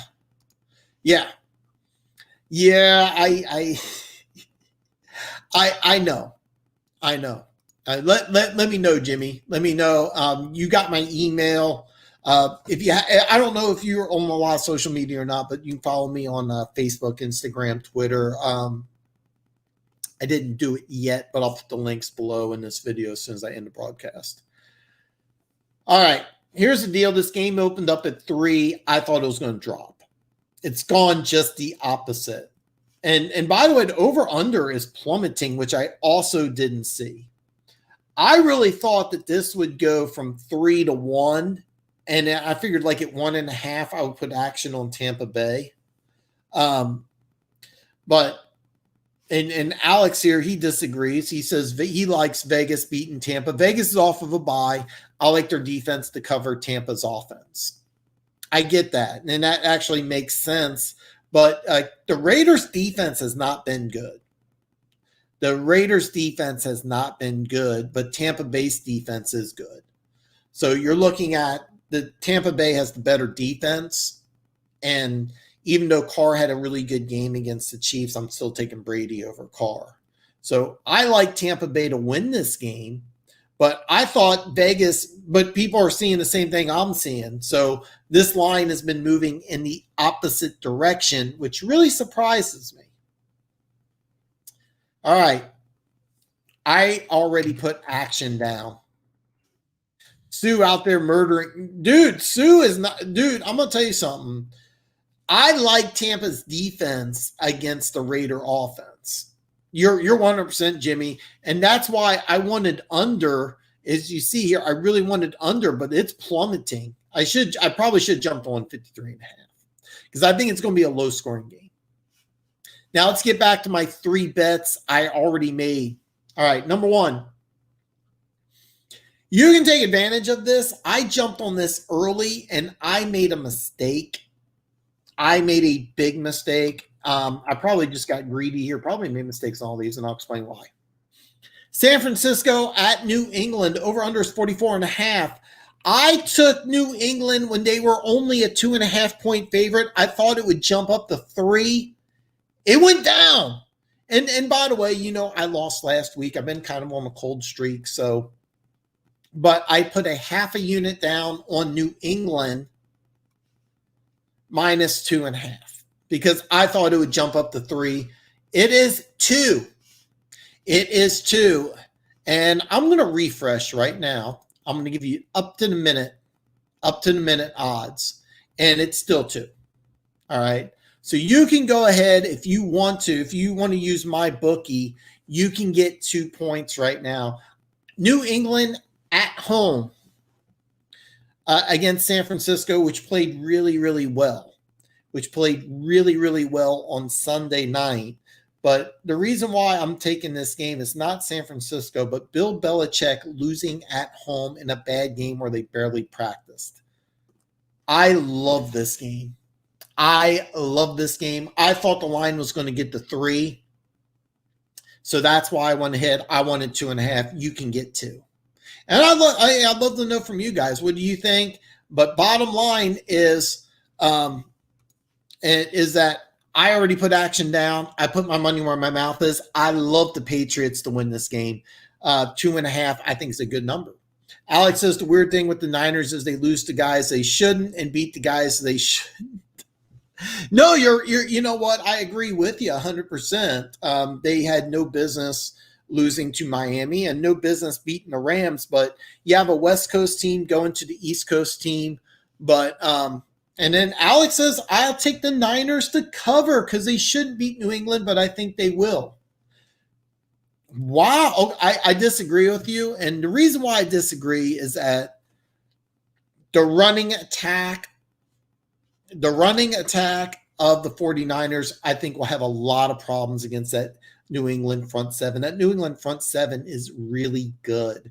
And I'm kind of surprised Aaron Donald didn't have more of an impact. But the 49ers offensive line's been bad. They played their best game of the season against the Rams. And keep in mind, the Rams don't have a great front seven, but Aaron Donald's great. New England does have a really good front seven. So, again, I like the matchup. Jimmy says all San Francisco has to do is score field goals. You do have a good point. But I think that only one practice, and because if you watch the game like I did, I got the impression that New England just kind of shot itself in the foot. I don't see Bill Belichick shooting himself in the foot twice. I feel good banking with Bill Belichick. And like I said, it's under 3. That was my goal. That's why I went ahead and put the action down sooner. All right, the next game, and I put 2 bets down already. This one I put down right before I went on the air. All right. Pittsburgh at Tennessee. The over-under is 51.5.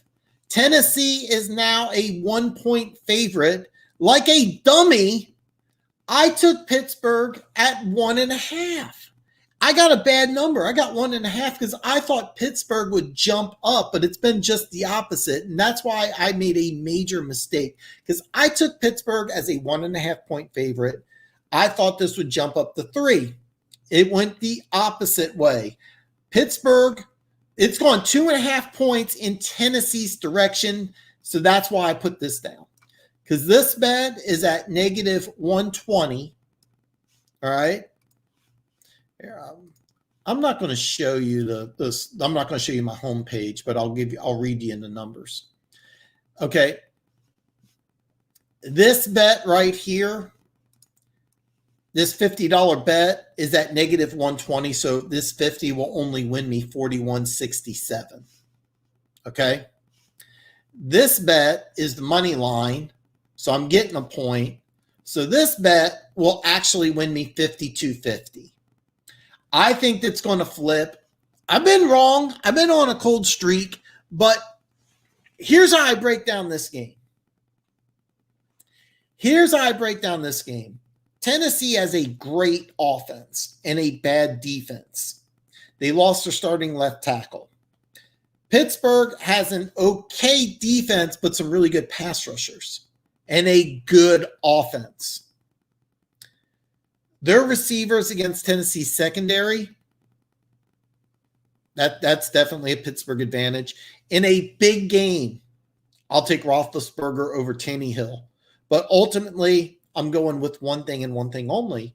Which team has the better defense? What team has the better defense? And the answer is Pittsburgh. The answer is Pittsburgh. So Pittsburgh beating the Titans. I trusted Pittsburgh's rushing defense. I don't trust the pass. Exactly. It went opposite because Tennessee, it did. It really did. And I was shocked because I thought it would go just the opposite. I also think Taylor Lewan, now keep in mind, Taylor Lewan has been injured before and Tennessee kind of moved on without a beat. But when you lose your starting tackle, and then you're going against a defense that gets a lot of sacks in Pittsburgh. So that's kind of how I feel. This is a game that Tennessee gets a lead. Watch out, because then they're in trouble. But Pittsburgh gets a lead, I think it's game over because they'll just be able to run the ball. They'll be able to slow. Derrick Henry won't have 200 against Pittsburgh. At least I hope not. But this is what I see. When you have a team where all things are considered equal, go with the team with better defense. Pittsburgh clearly has the better defense. If you want to say Tannehill's better than Roethlisberger, I'd hear that argument. But I think in a big game, I'd take the guy who's been there before. I take the guy that's been there before. So that's kind of how I see. And Music City guy, I've loved your input. Hopefully you are not looking at it as an insult. By the way, 5-1 is not bad. And keep in mind, if you guys win, if you win, I'll be the first one to be like, hey man, great win, great job. Unlike most YouTube channels, I put my money where my mouth is.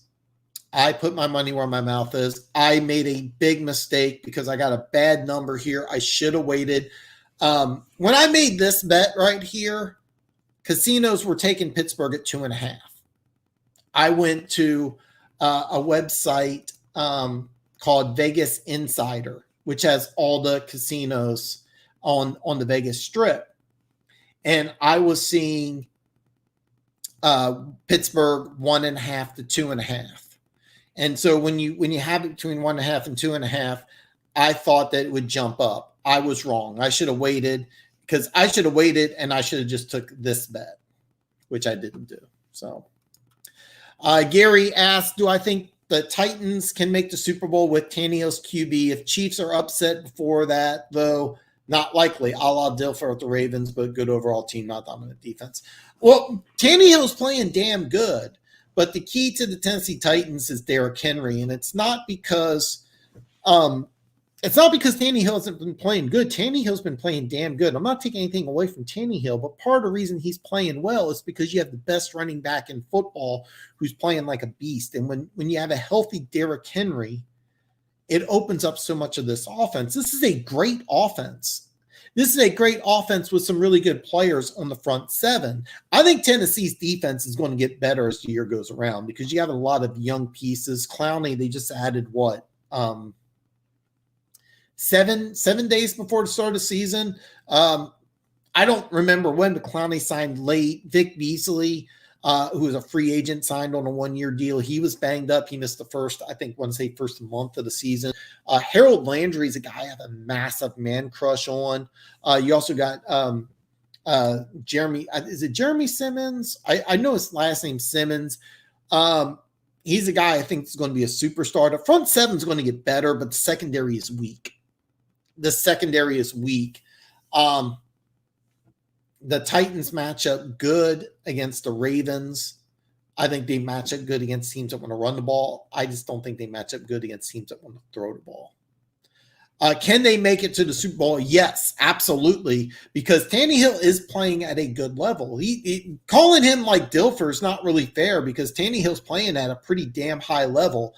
I don't think he's elite, but I think he's really good. And when you ask him to do play action passing, to use his legs, do the things, he's got a massive arm. I mean, he's not a Mahomes, Josh Allen type of arm, but he's got a good arm. He's not a natural passer. He's not a guy that you want throwing the ball 50, 60 times a game. But if you use him for play action passing, you can win a lot of games. So absolutely, they can make a Super Bowl. Jimmy says, Bet Online just offered me a promotion where I could risk a free bet up to 100. I hope you take it.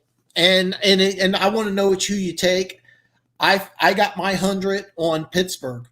I got my 100 on Pittsburgh. So, Alex says, look at what the Texans receivers did to Titans defense. Tunzel held Clowney to almost nothing.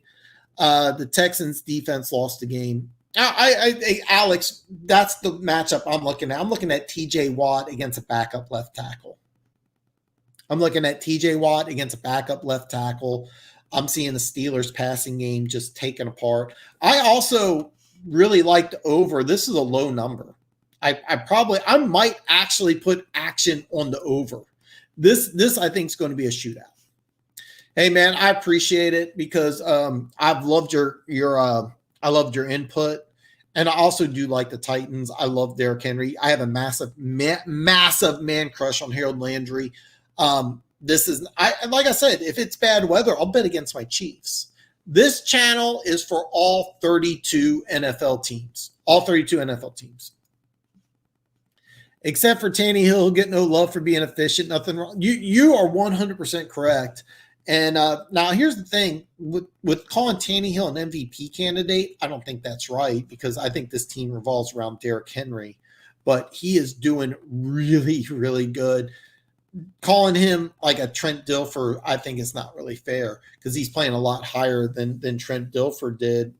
But this is a team that when you think Titans, it's hard to believe that when you have a power running game and a defensive guy as head coach, that you're looking at a team that wins games by shootouts. And that's what the Tennessee Titans are. They're winning a game with shootouts, but the problem is they're going against a team that can also win games by shootouts, but their defense is, I think significantly better than Tennessee's today. But as the season goes on, Tennessee's defense will get better. Alex says Henry is going out in the next 3 to 4 years. Running backs can't rush over 5,000. Well, he's not. He's not going to run for 5,000. But one thing about big running backs is they always have a much shorter lifespan.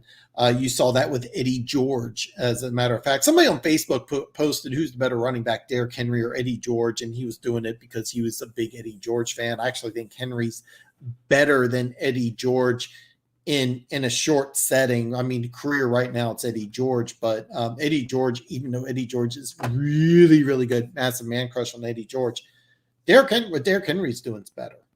Derrick Henry's the best running back in football. When Eddie George played, he was never the best running back in football. That's the difference. Lamar thrive in a system. I agree.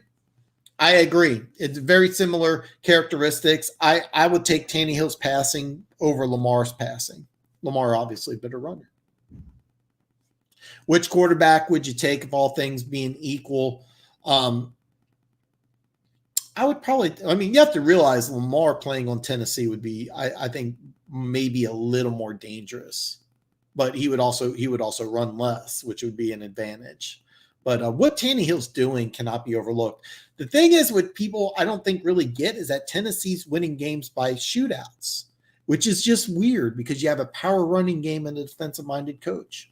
So, Minkah the best corner? He actually plays free safety, and he was actually not having that good of a season until he got to pick 6. So I'm going to say no.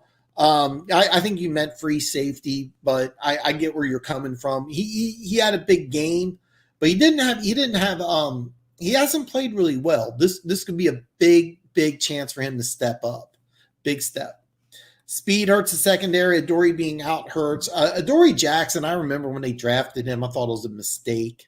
Not because I didn't like Adoree Jackson. I didn't like him going at 18. I had a second round grade on him. And I know that he was going to be used as a kick returner. But him being out, yeah, it hurts because you're going to see a lot of 3-4 wide receiver sets from Pittsburgh. Pittsburgh's going to spread the ball out. And they know that they can spread the ball out. And their offensive line can handle what Tennessee's going to throw at them. I think that's why you're going to see a high-scoring game. I'm sitting here as I'm talking about it, I'm thinking maybe I should put 25 on the over really fast. But I already got 100 on the game, so I might just pass. I also, like I said, I'm eyeballing this. I want this one. I am really eyeballing this one. So, and then I'm keeping track of this. I don't want to do it. I probably won't. And then I also want to keep track of Cleveland here, and I also like this game. So now here's the thing. If I was up for the year, I'm probably putting an additional bet or two down. Because I'm down, I'll probably just go ahead and take this and be very happy going on to the show next week saying, hey, guess what, guys? I'm up. I got in the winning column again. It feels good. You guys have faith that since you've been following me talking about football, you're following a guy who actually knows what he's talking about instead of putting his shows on private, making a video talking about how the Rams will cover and then they lose. Is Lamar overrated? Okay. One Pride 40 is a great question. And let's do this here. I'm starting to get congested a little bit. All right. Coffee. I usually the 1:30 moment in the show is like my throat's getting a little sore. So. All right, is Lamar overrated? If you think he's the best player in football, the answer is yes. He deserved MVP last year. He deserved all the accolades he got last year. If you're going into this year and you're saying that he's the best quarterback in football, then yes. If you're saying that he's a dynamic playmaker on maybe the best team in the AFC or second best team in the AFC, then no. It's really subjective. Do I think he's overrated? I would say yes, because there's several quarterbacks I would rather have than Lamar Jackson. However, the Baltimore Ravens are a team that's a Super Bowl caliber team. I don't think they can beat Kansas City because I think Kansas City matches up very good with Baltimore. I also think Tennessee matches up very good with them. But when Baltimore plays Pittsburgh, I think it's next week. Matter of fact, let me double check. I'm almost positive it's next week. Let me get it. I should have had this ready, but some error on my part, but I think it's next week.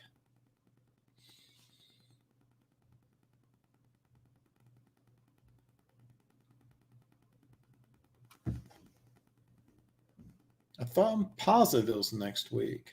Yeah, next week it's a noon game. So yeah. So yeah, it's a noon game. So when they play Pittsburgh, especially if Pittsburgh wins and the Ravens beat Pittsburgh, then we're probably looking at that and saying no. So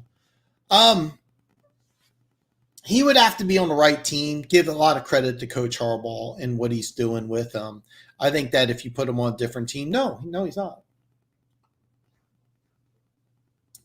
He's not doing the same thing. So you got to give credit for the Ravens and Ozzie Newsome and also give a lot of credit to Lamar Jackson, who has gotten better every year as a passer. He had some injuries in preseason, which kind of affected them kind of growing the offense. If he stays healthy, he'll just continue to get better. But you're right. Outside of what they're doing in Baltimore, he wouldn't have the same success. So Lamar isn't a playoff Lamar isn't a playoff QB until he does well in the postseason. I will never believe he can succeed there, just falls flat after the season ends.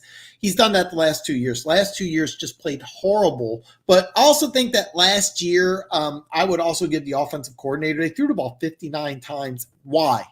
You have the best rushing offense of all time. Then all of a sudden you get down by 10 points and you throw the ball 59 times. I blamed offensive coordinator more than I blame Lamar Jackson. Now, 2 years ago when they lost to the Chargers in the playoffs, that was more on Lamar Jackson. He was terrible in that game. So he needs to play better in the playoffs, and it'll be very exciting to see what they do. So am I aware that Tannehill has a higher passing rating under pressure than when clean in the pocket?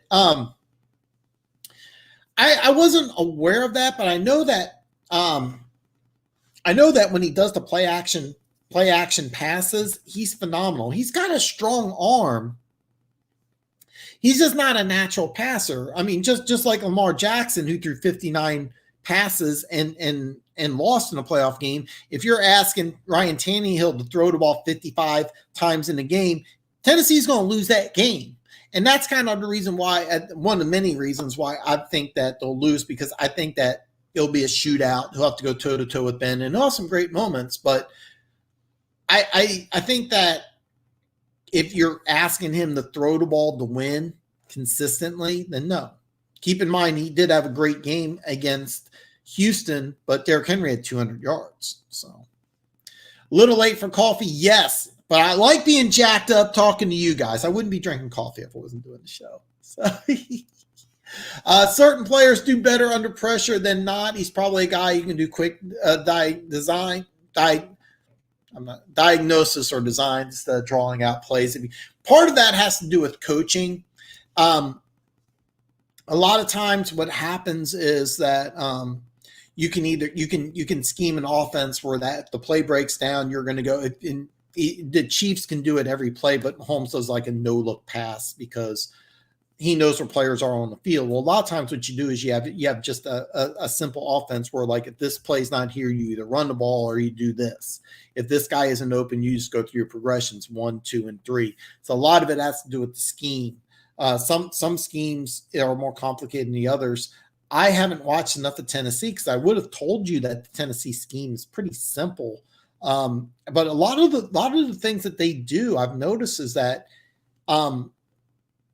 it's not that he has like 4 or 5 wide receivers out there. It's a lot of play action passing, a lot of 2 wide receiver routes, and then he just takes the best one. I do like the Janu screen passes. He's very good tight end. I think he's banged up. I think he's going to play. So he's doing a lot of things, but they're also doing the scheme right. I think if you put him in a different offense, he may struggle a little bit. So. As a passer, he's extremely overrated. Are you talking about Lamar or Tannehill? Talking about Tannehill, and then Tan while the hands off. What with Ryan Tannehill, he's not a natural passer, but he's got a really good arm. I mean, keep in mind, is it Josh Allen's strength? No, it's not. Is he got the arm talent of Mahomes? No, he doesn't, but he's got a really good arm. And that was the reason why he started as a rookie, because the arm talent's there, the athleticism there. He's a big dude. He's a 6'5", 230-pound dude. And he also has the athleticism that while he was a backup quarterback at Texas A&M, they actually let him play a little wide receiver. He was that athletic. So what he did when he got in the NFL, he bulked up a little bit, which is smart. If you're an NFL quarterback, you want to put on some extra weight just so you can take the hits that you're going to take. But his arm is good, but he's not a natural passer, and he never will be. But he's perfect at doing what they're asking him to do. Music City Guy says, I suspect Lamar has trouble reading defense. He struggles against the Steelers. You're right. I think that's an issue that he has. It's an issue that all young quarterbacks have. And that's a reason why I think that the direct runs and using him as a running back is a disservice, because you're forcing him to basically not be able to read defenses and then just go through your progressions. Basically, Baltimore dumbed down the offense to say, hey, look, if you don't see this guy open, then you just run the ball. Well, Pittsburgh's able to take that away, and I think other teams are taking Lamar Jackson away from doing things. And if you notice, Lamar Jackson hasn't had the success he had last year, which I was predicting. But I think that I forgot where I was like kind of going off a lot of things there. But I think as time goes on, he'll be better at reading defenses. But in order to do that, you have to have him quit running the ball so much. You really do. Well, that's really basically the same thing. Do I think? I think Henry will do well. Yeah. Devin Bush, the Steelers' second-year linebackers, out for the year. It's a big loss. He was a really good player, but I think Henry will do well. If you're a fantasy guy, you want to start Henry. You definitely want to start Henry. But bottom line, it's just that Steelers do have a better defense than the Titans.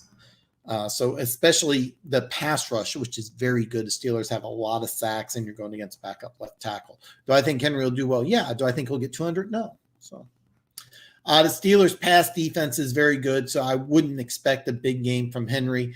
Um, would he get like maybe 115 and a touchdown, which would be compared to 200 they had last week, it would be a bad game, but yeah.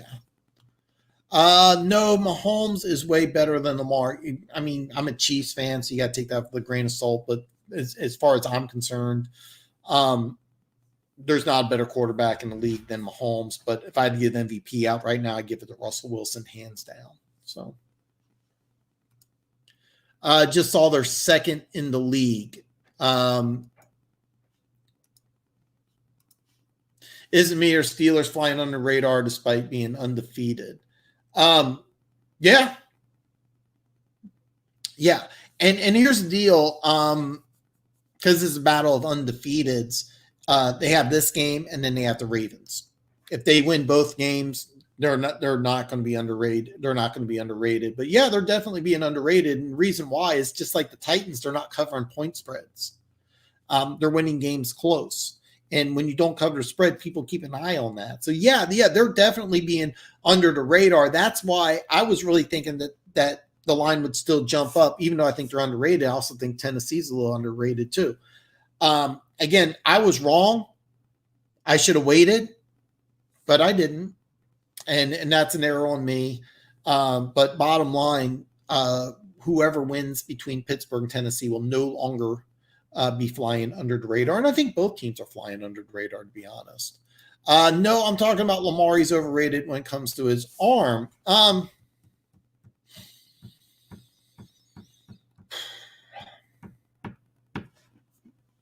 Arm strength and arm talent, I think Lamar's got it in spades. It's just that his accuracy was not very good, but he worked on it quite a bit. He improved his accuracy last year quite a bit. He's a much more accurate passer. But I mean, is this a guy that's going to be accurate like Patrick Mahomes or Drew Brees in his prime? Not this year, of course, or like Rodgers. No, he's never going to be that type of guy.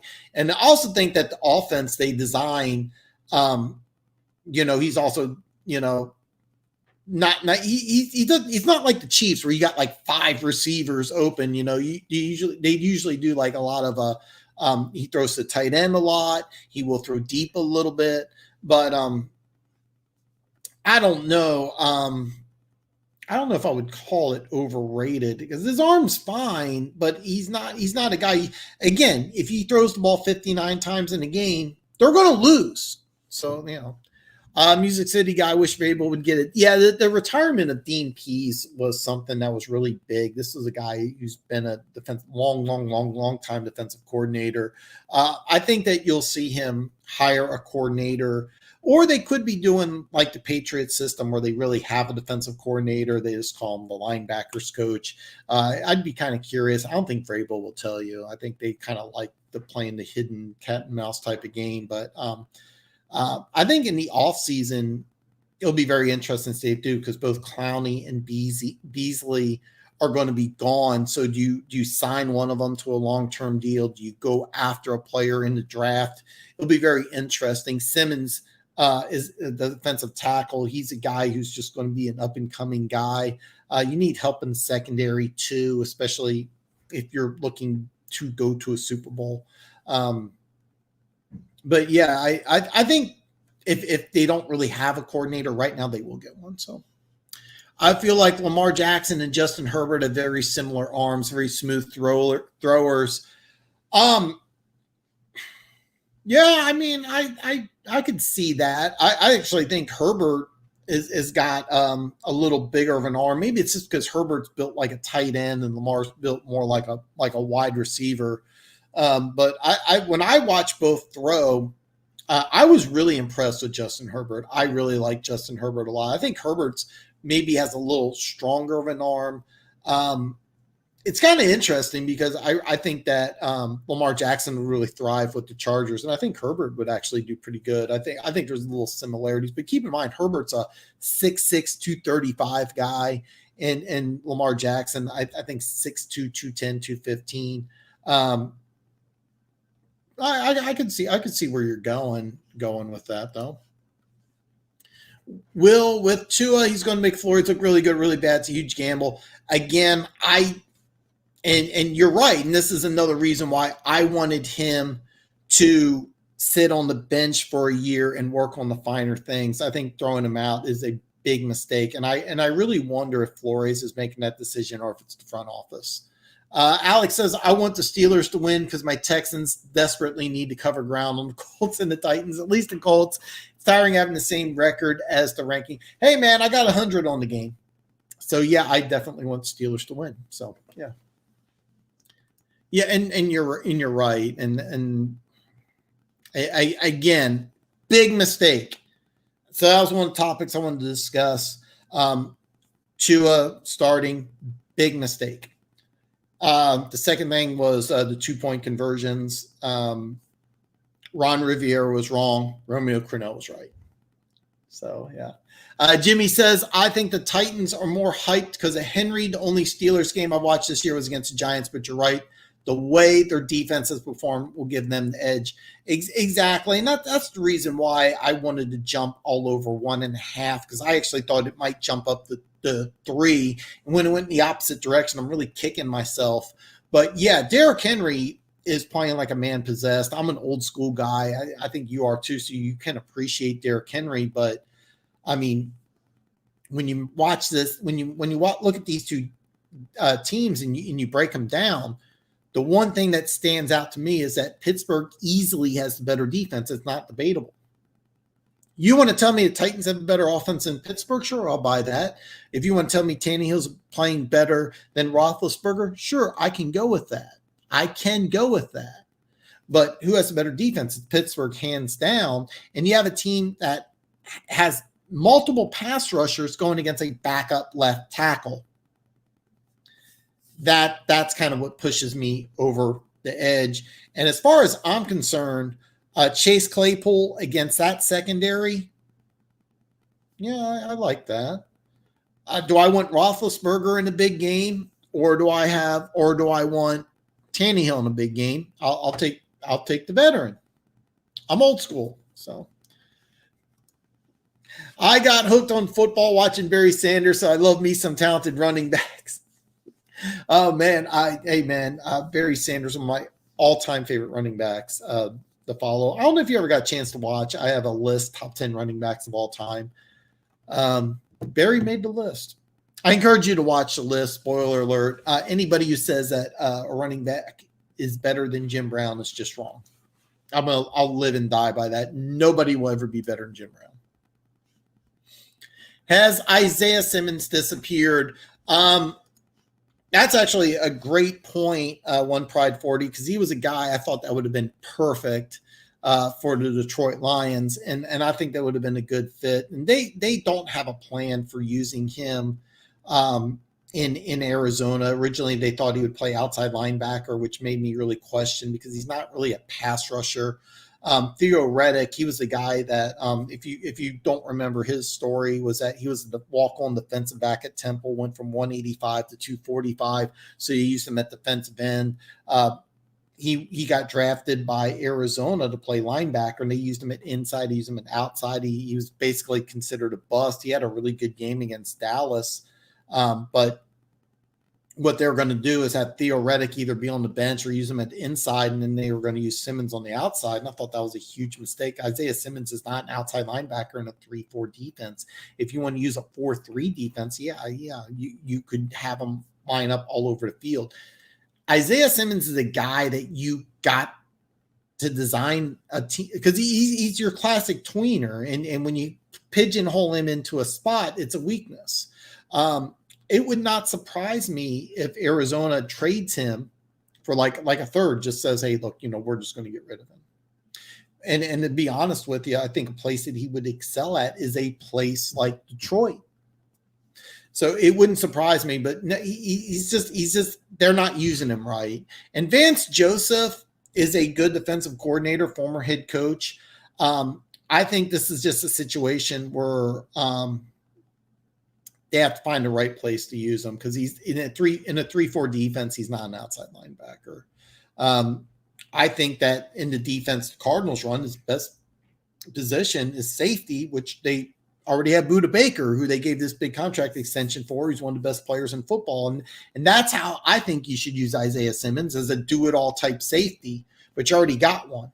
So what I would do is I would try to use him at inside linebacker, but they want him to play outside linebacker, and that's not his strength. So it's kind of a mismanage of a product. It wouldn't surprise me if Isaiah Simmons gets traded.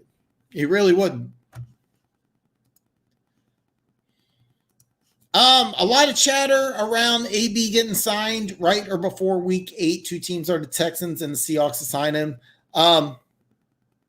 You're going to continue to hear this, and I don't buy it. I don't think a team's going to sign him.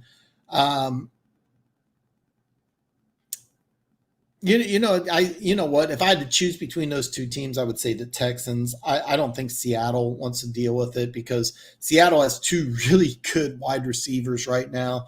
And I know the Texans got several wide receivers. He would actually flourish in what the Texans were trying to do if you want to go, because it looks like they're trying to run like a pseudo run and shoot. So, I would say out of the 2 teams, the Texans.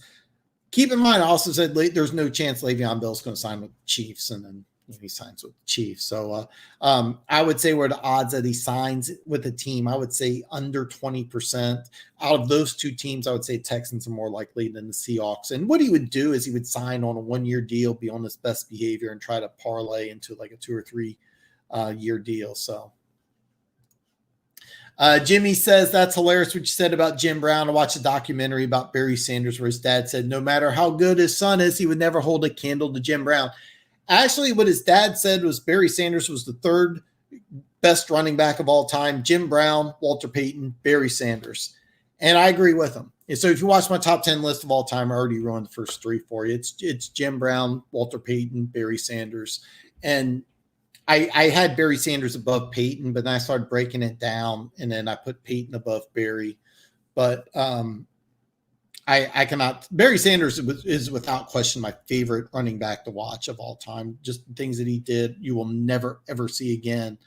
To describe Jim Brown is picture Derrick Henry with more speed, vision, bounce, moves, power, and that's basically what Jim Brown is. A lot more speed. So, yeah. Isaac Chavez, man, welcome to the show. I don't recognize the name. Who is the offensive rookie of the year, Herbert or Burrow? Okay. I think it's actually my guy here in Kansas City. That would be a CEH, Carlos Edwards-Helaire, who almost cracked 200 by himself. That would be the guy that I would take. And keep in mind when you're when you're a rookie on a team that's probably going to the playoffs and versus a team that's probably going to win about 4 or 5 games, either one of these teams. But bottom line, out of these 2, Herbert over Burrow, in my opinion, but Burrow's got the start from day one. But I don't think I think that offensive rookie of the year is going to be really hard for these 2 guys, because both these guys are going to be on losing teams, where CEH is going to put up big numbers for a team that's going to the playoffs and more likely going to the Super Bowl. But out of these 2, I would put Herbert over Burrow. But that's my opinion. Jimmy says 3rd best. Yeah, you got to agree with me, man. Was going to say, you said no way Bell signed with the Chiefs, and look what happened. Hey, man, you are 100% correct. I said it. I own up to my mistakes. This is never going to be a channel where you have to agree with everything I say. This is never going to be a channel where I talk and everybody has to agree with me. I never want this to be that. We talk about what you want to talk about. And when I'm wrong, call me out. Dan, these are stupid bets. Dan, you were wrong about the Rams. Dan, you're wrong about Bell.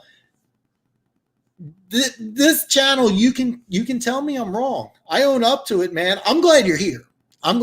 So yeah, call me out, man. Call me out. Theo is a running back. Man, I'm sorry, man. I'm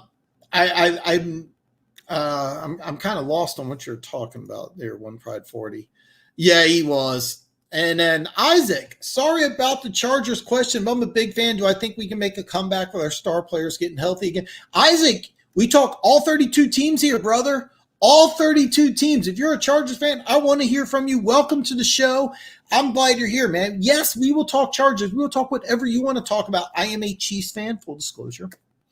But as far as the Chargers making a comeback with your star players getting healthy, I don't see it this year.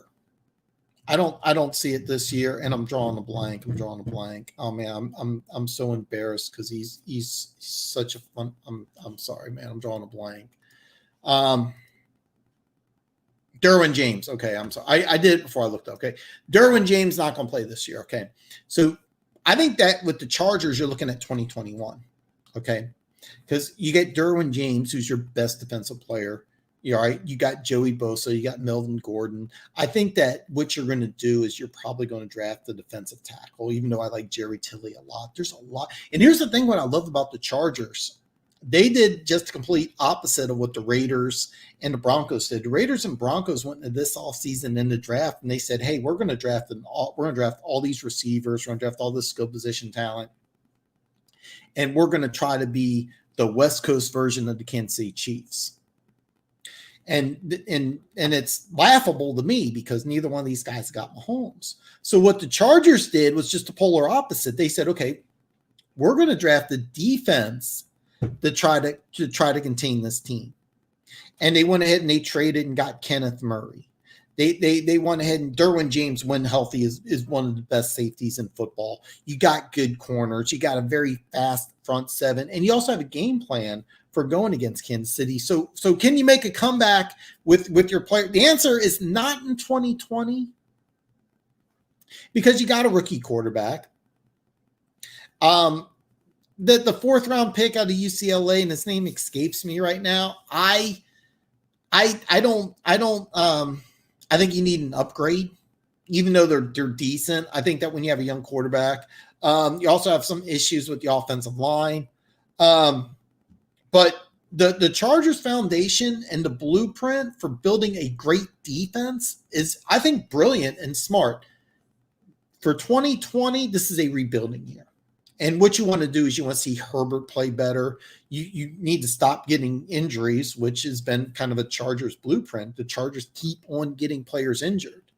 Even though I did say I kind of like Jacksonville. I like Jacksonville to cover. I like Jacksonville to cover, but Chargers are going to win.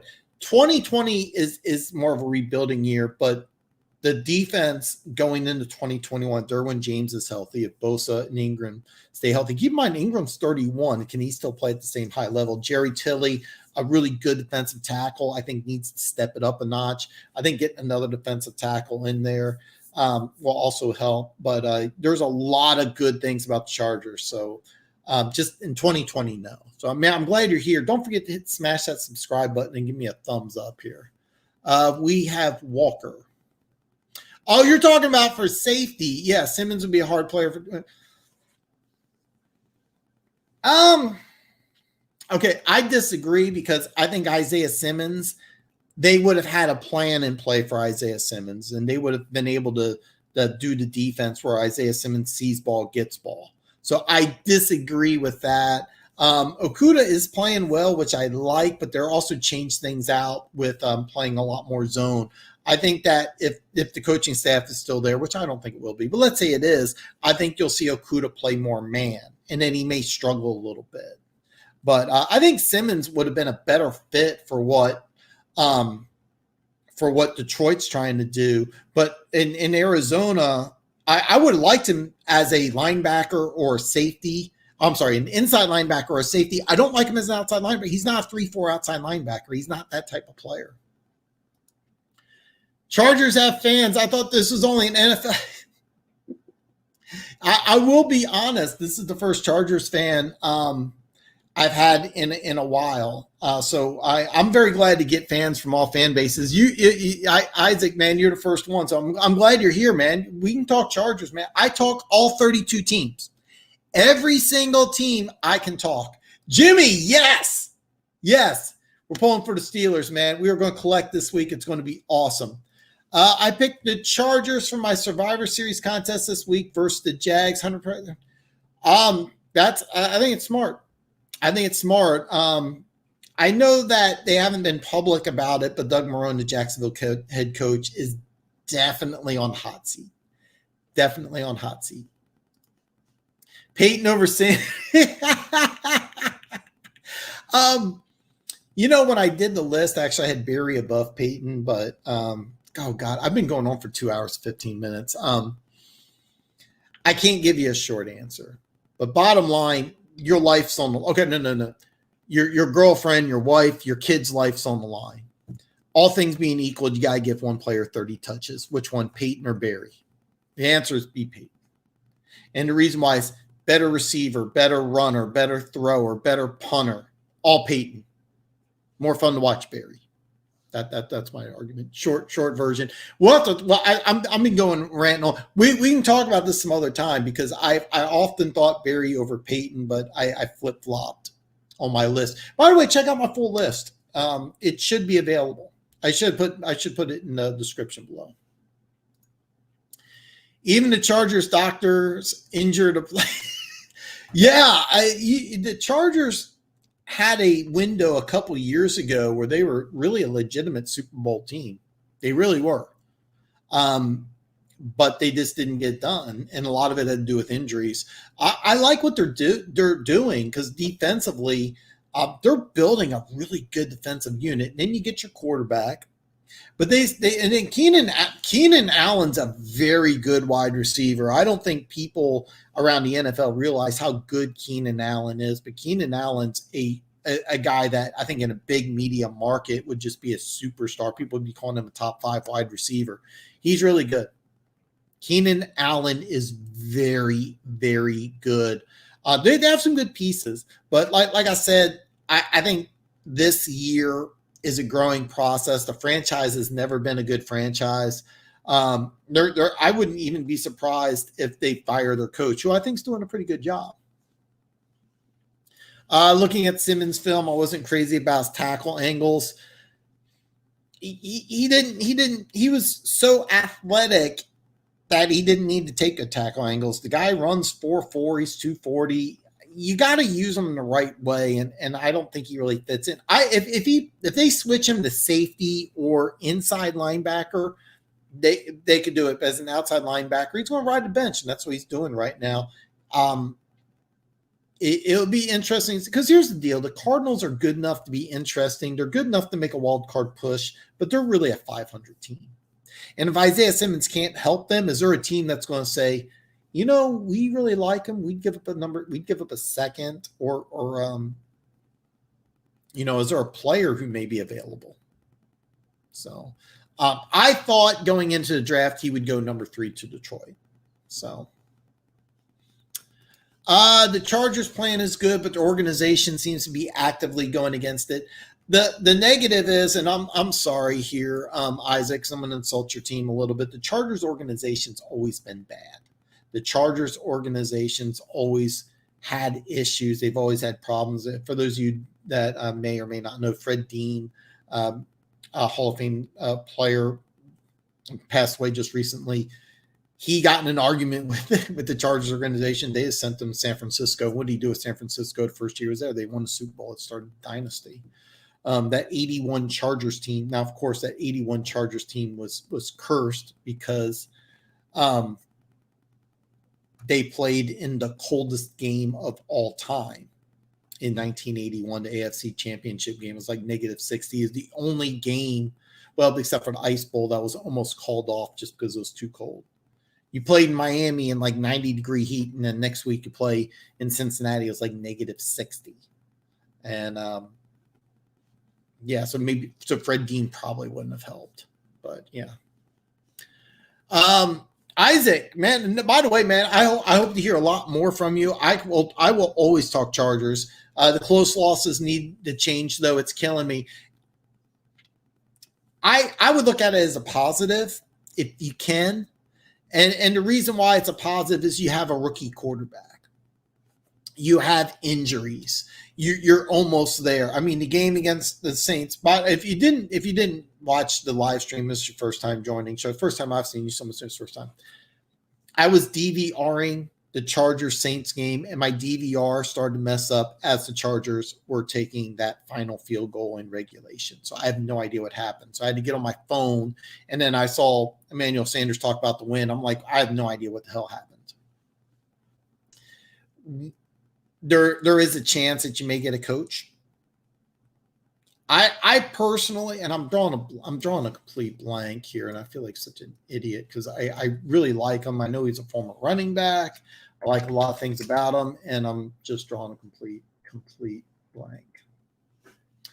I am so embarrassed. I'm just drawing a Anthony Lynn. I remembered his name before I looked it up. So anyway, Anthony Lynn, there's a chance he gets replaced. Even though I like him as a coach, I think he's doing a great job. But you're right. The close losses are tough. But the thing is that your team is building. And like I said, Derwin James, when healthy, is one of the best safeties in football. Your team stays healthy going into 2021. This is a dangerous team. But you're also in a tough division because I think the Raiders are getting better. The Broncos, they're going to be better with their injury situation, but you guys are on the right path, if it means anything. And the stadium looks awesome. The stadium's awesome. So, yeah, I'm glad you appreciate it. Very easily, One Pride 40 is saying that Walter Payton's better than Barry Sanders. I agree with you. Don't worry. Now, if you take Jerry Rice over Calvin, I'm sorry, man. It's Peyton. It's Peyton over Barry, man. We'll have to have one of those conversations at a later time. Cowboys players are leaking comments about. I didn't even talk about this. And if you remember Aaron Rodgers, there was a report about Aaron Rodgers, and Aaron Rodgers was against McCarthy, and apparently Rodgers would audible almost the whole time. He would never listen to McCarthy. That's looking a lot more plausible and understandable on Rodgers' part. He's one of the most cerebral quarterbacks in the NFL. This has actually gotten so bad that I think Mike McCarthy, I thought Mike Nolan, the defensive coordinator, would get fired sooner or later, maybe even mid-season. But I'm beginning to think that after the season's over, the whole coaching staff goes. It would not surprise me. I think it's that bad.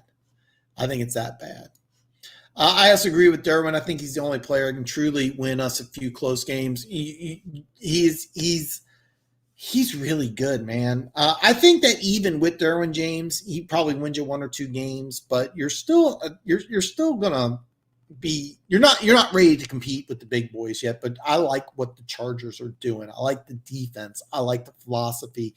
I like Anthony Lynn, and I also like Justin Herbert.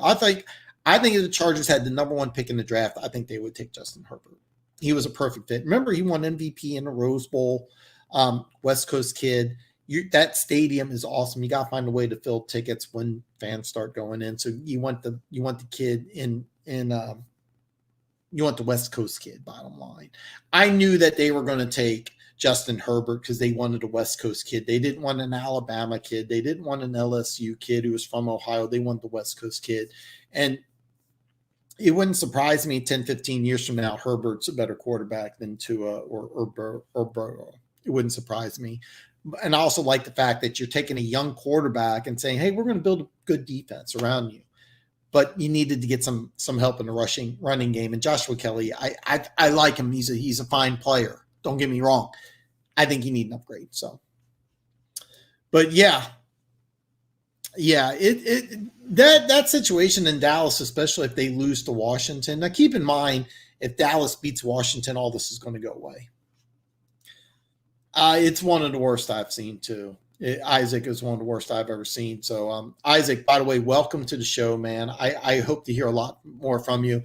The show has gone over 220, so I am going to end it here. I cannot thank you guys enough for joining me talking football. If I had a chance, if I had an opportunity to go out with a beautiful girl or hang out with a bunch of guys and talk football, I'm hanging out with a bunch of guys talking football. I love football that much. It's my favorite thing in the world to do. This is my dream, just sitting here talking football. You guys are great. I love all the comments. I love all the new people. I love everything about you guys. I actually could not ask for a better bunch of subscribers. I've had a bunch of great comments, a bunch of smart comments, and Jimmy, a special shout out. We're both taking Pittsburgh together. It's going to be awesome. Hey, I'm going to put all my links to social media. Please join me on social media. You can always email me at thedanshow@yahoo.com. Where is it? Here it is. You can always email me. I'm going to put all my social media in the links below, which I didn't do earlier. And Alex, you're right. The Cowboys are worse than the Texans. It's not, I don't even think it's close. I don't even think it's close. I think if the Houston Texans played Dallas, Houston will win by double digits. Easy. I think they're that much better. Dallas is a complete shit show. And I tried telling people, take the under, take under 10. The over-under was 10. You'd already collect. Oh, no, you wouldn't. But so the Dallas situation is going to be entertaining. So listen, guys, I'm going to wrap up the show. Thank you so much. Friday. Don't forget Friday, 7 p.m. I'm going to put all my social media links in below. TheDanShow@yahoo.com. So, hey, enjoy. Hopefully I see all you back on Friday.